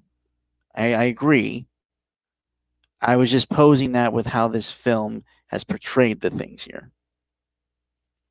And of course, I am humorously incapable of seeing most of it, so that's funny in and of itself. Anyway, jack-o'-lanterns. Because I still see mostly her just standing in a black room. I don't see anything. I would say void. Well, he's not close yet. He's still walking towards her. Okay, I haven't noticed any motion apart from hers. He's walking in the dark. Although that does interest me because okay, weird connection. You remember? I assume you know the Green Mile. Yeah. That's what's called, right? Yeah. Tom Hanks. Okay, it's been a while since I've watched it, so my mind's a little blanking on it. But John Coffey, when he heals the warden's wife from her brain tumor, he mentions that she had a dream that he and John met in the dark.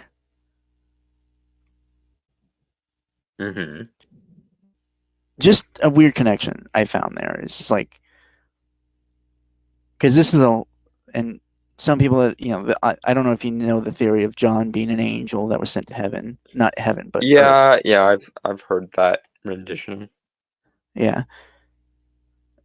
So, although I also heard proposed that he might have been an incarnation of Jesus. Not sure about that one. Again, I've heard the fan theories. I don't really put much stock in the fan theories. I've only ever, I think, watched it once. Green Mile. Green Mile's not a movie I revisit very often. It's a Stephen King story, though. I figured you'd be in it. Right, but it's not. It's not. It's in Stephen King's universe, but it's not really. It doesn't really feature any of the stuff that I go to Stephen King for. What, you want the dark, disturbing stuff?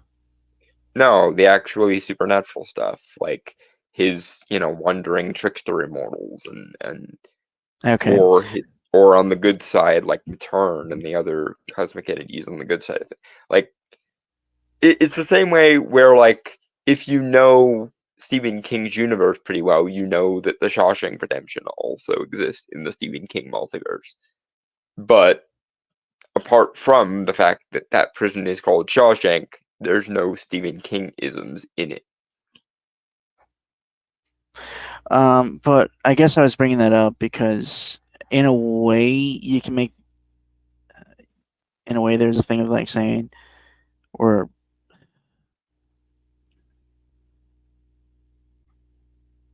wasn't there like a guy who tried to hide from God in the Bible? I can't remember the guy's name. But even in the darkness, God was still there.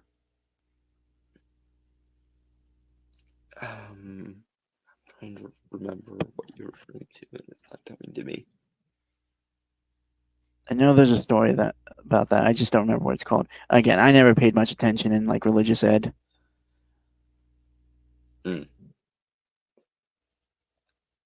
Like I'm just again, like the thing was like it's super boring. Oftentimes, either that or they just focus on the wrong stuff, or they prostitute their own views and ideals.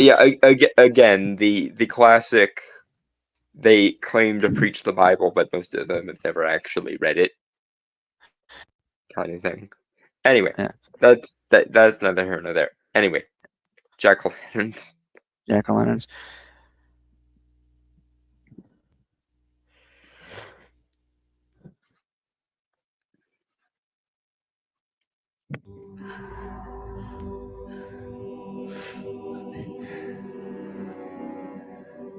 See him now?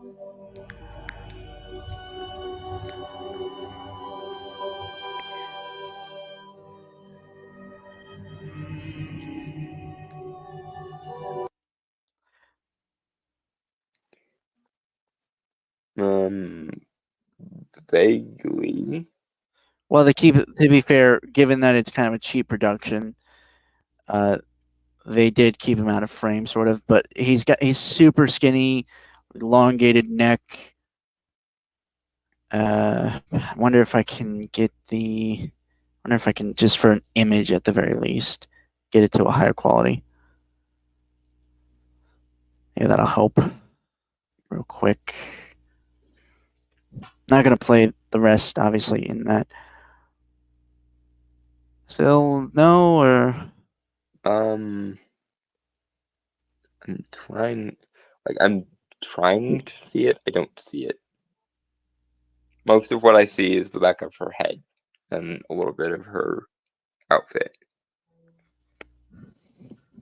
You really do have bad eyesight.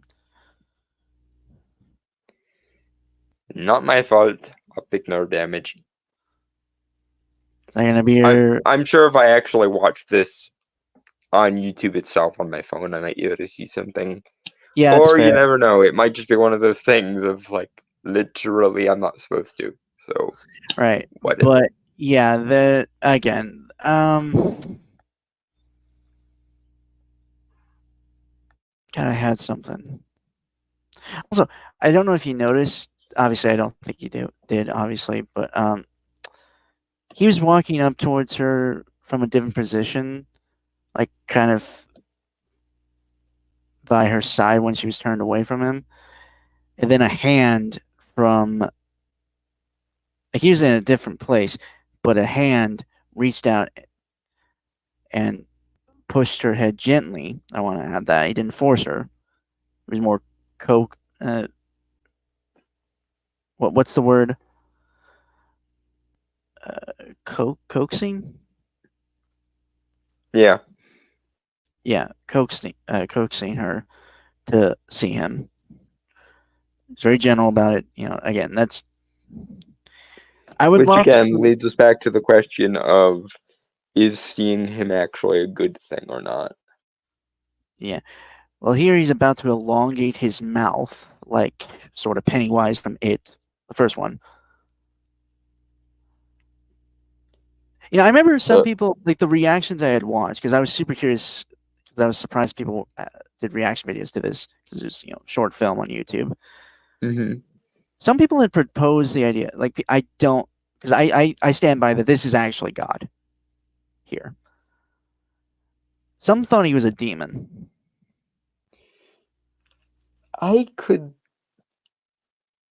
That seems like it would make more sense, but either way.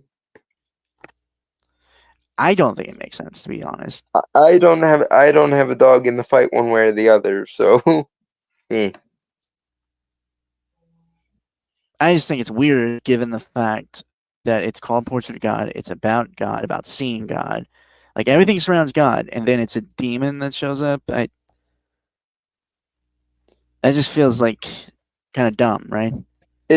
It's counterintuitive, but as you mentioned earlier, when has God ever been straightforward? So fair enough. Either way, it kind of seems like playing on hard mode for no explicable reason. Okay, we get it. You don't like Christianity. It's not. It's not Christianity. It's just a logical problem of you create something and you want to communicate with the thing. Yes. Well, you have two options. Either Don't- make them in such a way that they can actually understand you, or communicate with them in a way they can actually understand. And God appears to have, at least within the confines of Christianity, gone with option 3. I will do neither of these two things, and I will still hold them responsible for whether they can actually perceive me or not. All right. Shall we? Yep. Jack-o'-lantern. Jack-o'-lanterns. I don't know why I was about to say banana. I don't know why. Force of habit. Yeah. I've almost done it like 3 times today, too, so it's not just you.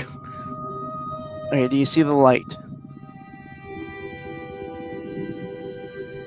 Okay, yes, now I'm seeing it.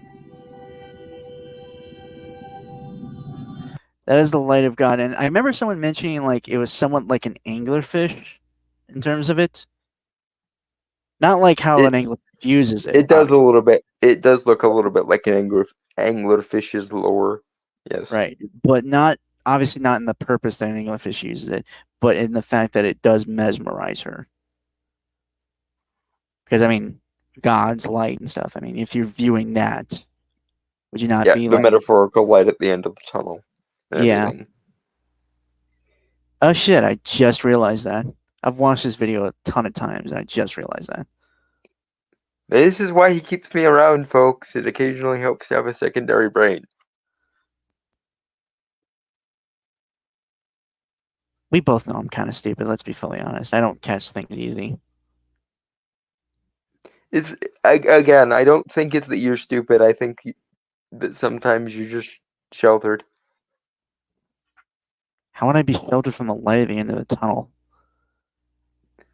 I don't know.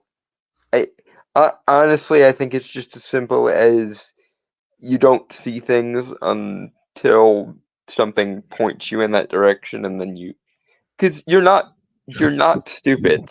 It's just that I guess sometimes your brain doesn't translate things in the way some other people do. But then again, this is the first time I've seen anything on the screen other than her face, so maybe I am the stupid one in this instance.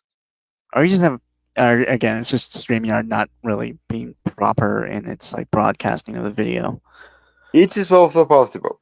Yeah. Because StreamYard does not like my phone, and my phone does not like StreamYard. I would But say yeah, that this is pretty much the only thing I've seen other than the film screen earlier and her. Mhm. Alright. Shall we? Jack-o'-lanterns. Jack-o'-lanterns.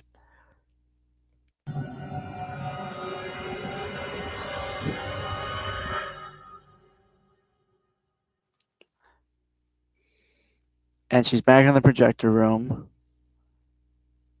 crying extensively, and her pupils have seemingly dilated. And I don't think she's blinked because there's red around her eyes, like a lot of red. Yeah, I liked the blending the projector light into the ostensibly divine light. Yeah. That was an interesting shot. So Especially because the way it's coming from behind her, it almost looks like she's wearing a halo. yeah. So she saw God, clearly. And then again, The question that's been posed is it a good thing that she saw God? And how much of him did she actually see? I wonder. well, he showed her the light, like the true light, which I'm assuming was like his actual form in the very least. Yeah, again, the interesting thing here is that this short leaves so much up to interpretation, I think. Yeah. as to whether it's bad or good, as to whether she actually saw it, as to what she was seeing. Well, given what, Like, okay, I'm just saying, like, if she didn't see it, I don't think she'd be like this in this state, you know? right, and even with that last shot with the like holy light fading into the projector light, you could even, I'm not saying it's necessarily the most defensible position, but you could even make the argument that she fell asleep and she dreamed the whole thing. And this is her waking up. Again, I afterwards. don't think so, given how Again, I don't know if it is or isn't a good interpretation, but what I'm saying is they did a lot in this short to leave as much as possible up to interpretation. All right. Shall we jack-o'-lanterns? Jack-o'-lanterns, yes. Okay, so she's been gripping the cross enough that her hand is bleeding. And given the timer, says she's been there for effectively 3 hours, staring at nothing. Yeah, so either she must have fallen asleep and had like a nightmare, or she saw something, or she didn't, or she thinks she did and she didn't, or again, it's so many layers of this are up to interpretation. Dude, I think it's pretty definitive that she met God. Yeah, and again, I think that it's interesting the way they portrayed it, so that like there's almost an infinite number of interpretations you can draw from this, or a pretty lengthy list of potential interpretations that you could draw from this anyway. Right. I might look at it differently if I could, have actually seen anything, but from where I'm sitting, its vagueness kind of works to its benefit. I don't know. I don't think it was vague, but again, I'm watching the actual video, so. Yeah, I'm going to have to double check this on like actual YouTube once we're done at some point. Yeah. I can send you the link again so you have it like fresh. I'm sure I can scroll up to where you posted it last time. It's no big deal. Yeah.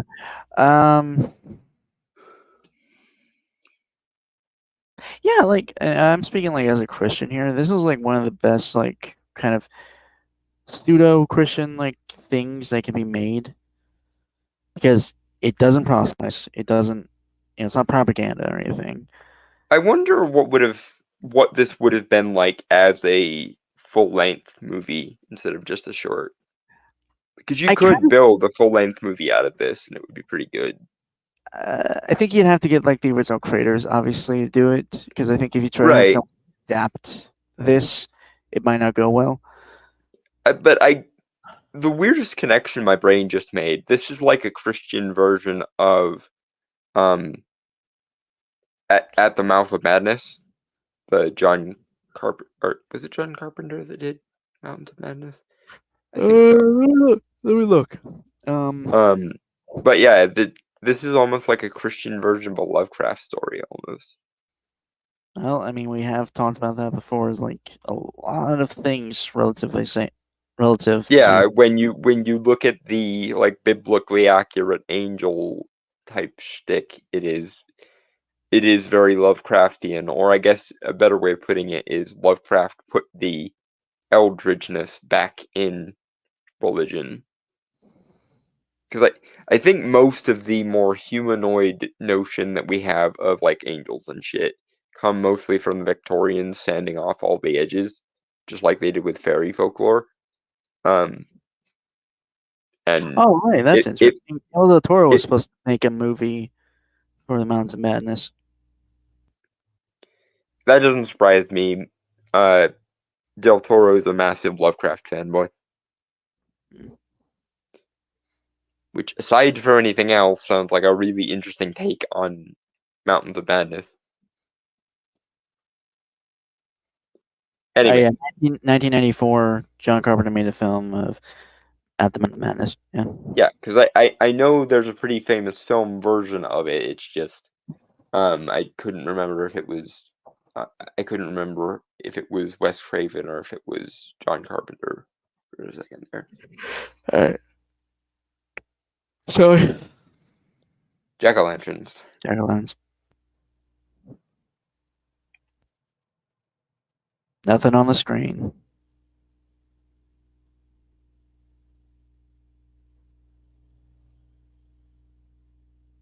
Which of course leads us to the question of what is she seeing then? Does she finally see it or not? Well, given her face, I would say so. Because she even gives a smile at the end. Yeah, because again, the way that last transition was cut, it almost does look like she woke up from a dream or something. No, I disagree, but okay. Again, I do think you might have to watch it again, like on your own time to see everything. Yeah. Again, speaking as a Christian, this is actually like one of my favorite like things I've seen because it's not propaganda, it's not proselytizing, it's not trying to sell you something effectively, like it's sell you religion. Mm-hmm. It's just taking stuff from Christian mythology, and putting a interesting spin on it that keeps you engaged. And I really like, speaking as a Christian, I hate Christian movies.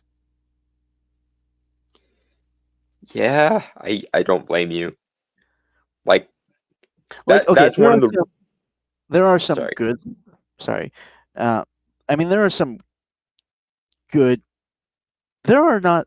I mean, okay, Journey to Bethlehem, which I found out which I only came across last year, which is a musical story about the birth of Jesus Christ. It's basically like a Disney film, and like Prince of Egypt and stuff like that. Yeah. Kind of got into Nefarious.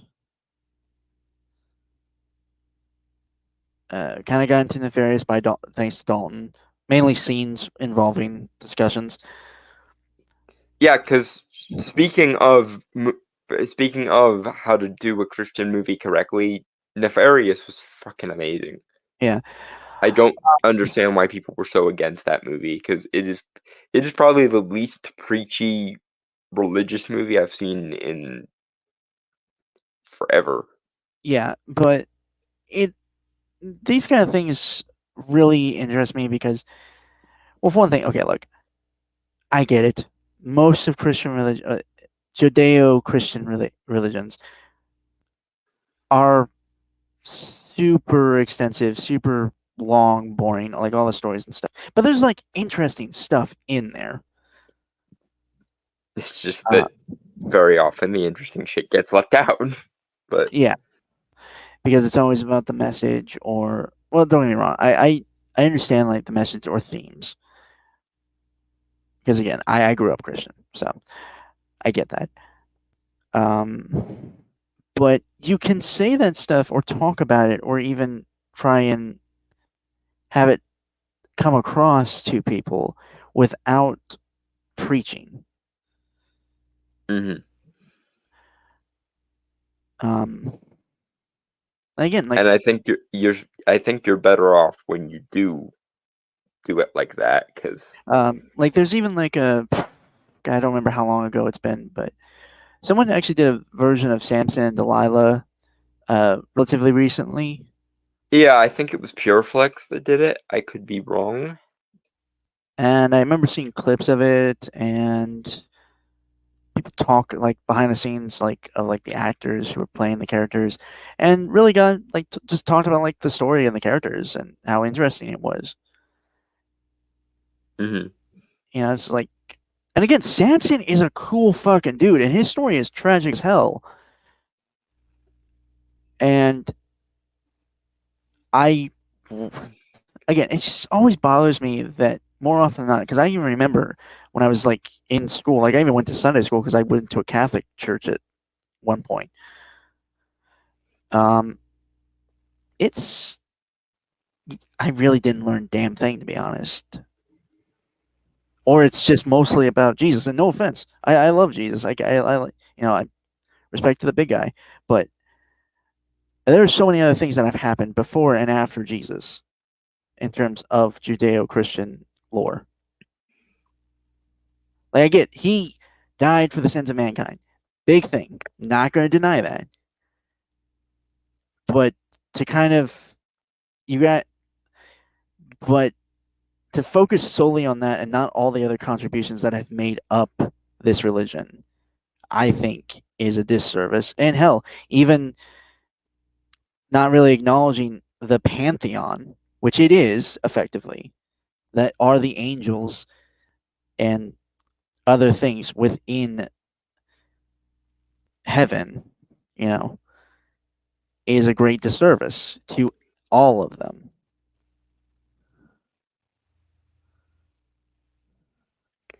I withhold my right to comment because, again, this is very much not my team, so I don't have a dog in this particular fight.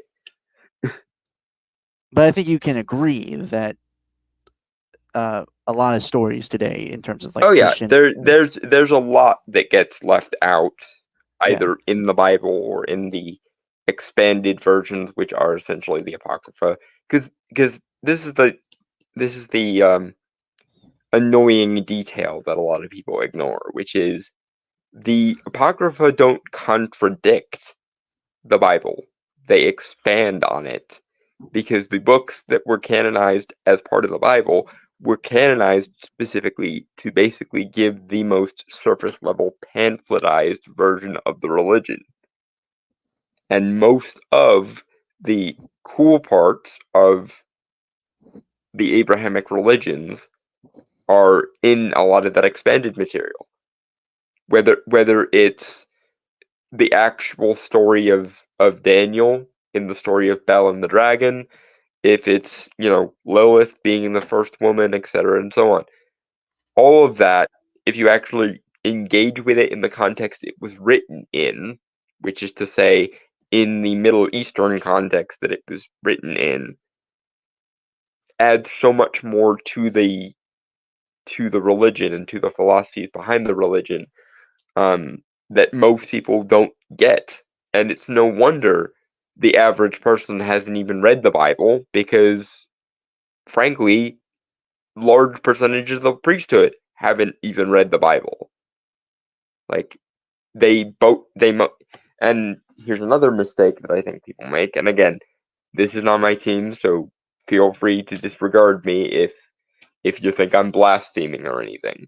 But hyperfixating on the moral aspects of Christianity instead of the epistemological or, like, metaphysical aspects of Christianity does a massive disservice, because, frankly, the moral aspects of the Abrahamic religions are the least engaging of all the parts of it.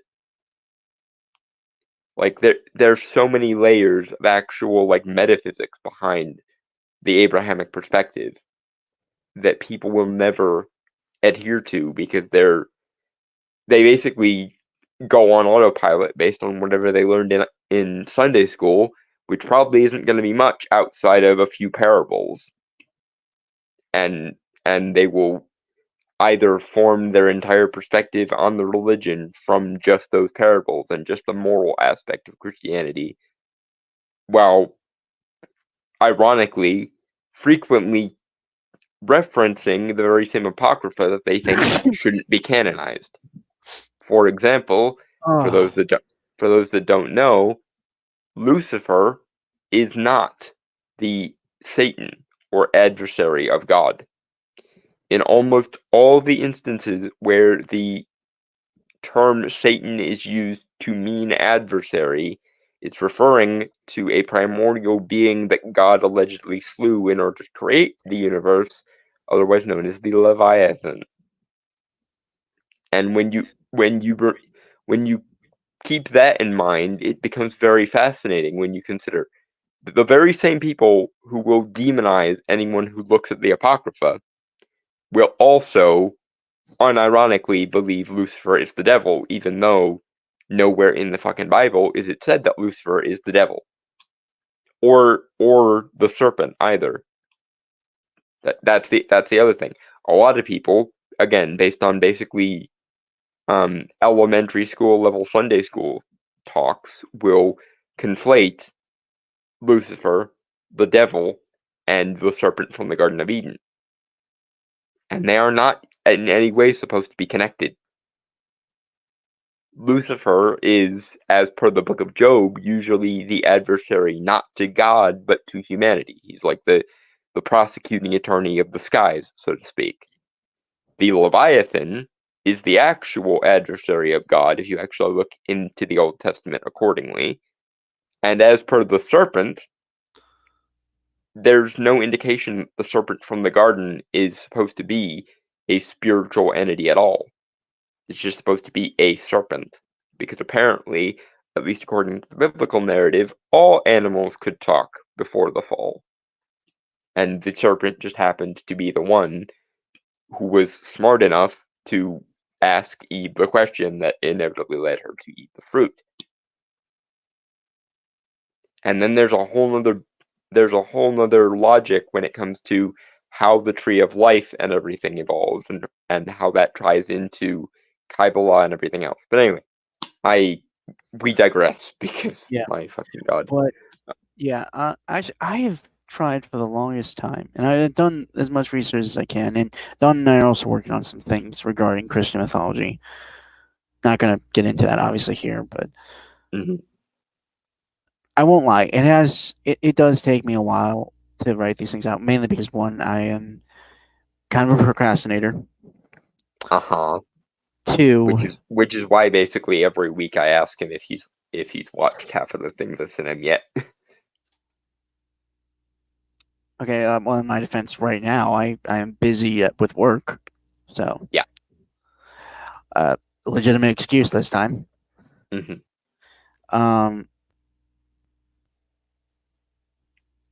But yeah, like again, it's not. I don't think it's hard to adapt or use a lot of Christian mythology,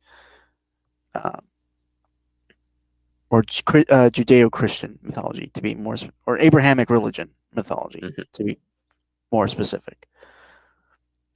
I think the issue is that most people either don't know or don't want to know or don't care to use it. Again, a lot of people see religion as just a diatribe about morality and only that. Which, again, I'm coming from an outsider perspective here, but a lot of the narrativistic and moralistic parts of the Bible are the least complex, the least engaging, the least entertaining, or the least, like, frankly, they have the least to offer of anything else in the Bible. I think there's a lot more meaning that has nothing to do with parables and stories and morality. And I find it kind of perplexing when people like Jordan Peterson essentially call themselves cultural Christians, or like Christians from a moral perspective, because to me, the morality and the story and the narrative aspects of the Bible are the least interesting or engaging parts. The parts that I find myself drawn to are the philosophical, the metaphysical, the anthropological, the epistemological framings, and so on and so forth. And I think it's kind of a function of our society being completely backwards that people disbelieve in most of the metaphysical stuff, but still doggedly insist on believing in the moral aspect. When, frankly, if I had my druthers, it would be the other way around. People would be hyperfixating on the philosophy and the metaphysics, and leaving the moral issues aside for 5 fucking minutes. But again, I am a filthy heretic who does not have a dog in this fight. So I realize that my perspective means very little to anyone who would probably see this, and probably going to get accused of blaspheming for the checks notes 10,000th time in my life. But as a Christian, it happens. As a token Christian here, Don gets a fucking pass. all you fucking assholes out there like to proselytize and bullshit like that, you can go fuck yourselves. Also, on that topic, I always love to bring up Matthew 6 verses 5 and 6, where Jesus basically admonishes his disciples to stop publicly proselytizing and to pray in private, because people who like to show themselves as outwardly pious have all the reward they're ever going to get, essentially. And that always makes me laugh, because it's literally Jesus going, don't openly proselytize, don't make a public spectacle of it, don't cajole other people into your beliefs, lead by example, etc.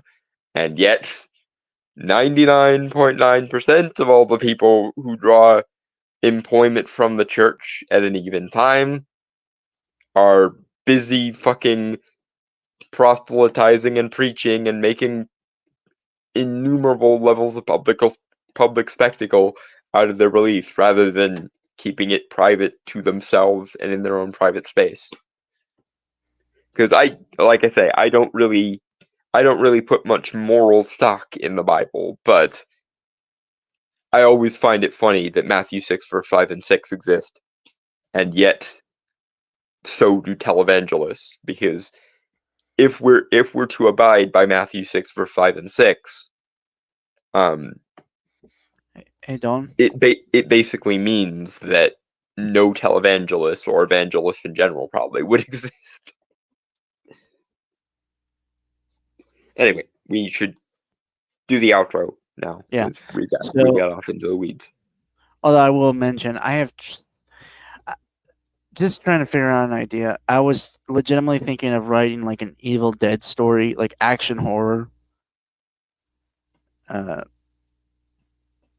with an angel fighting like demons, like an Evil Dead scenario, but the main protagonist is an angel.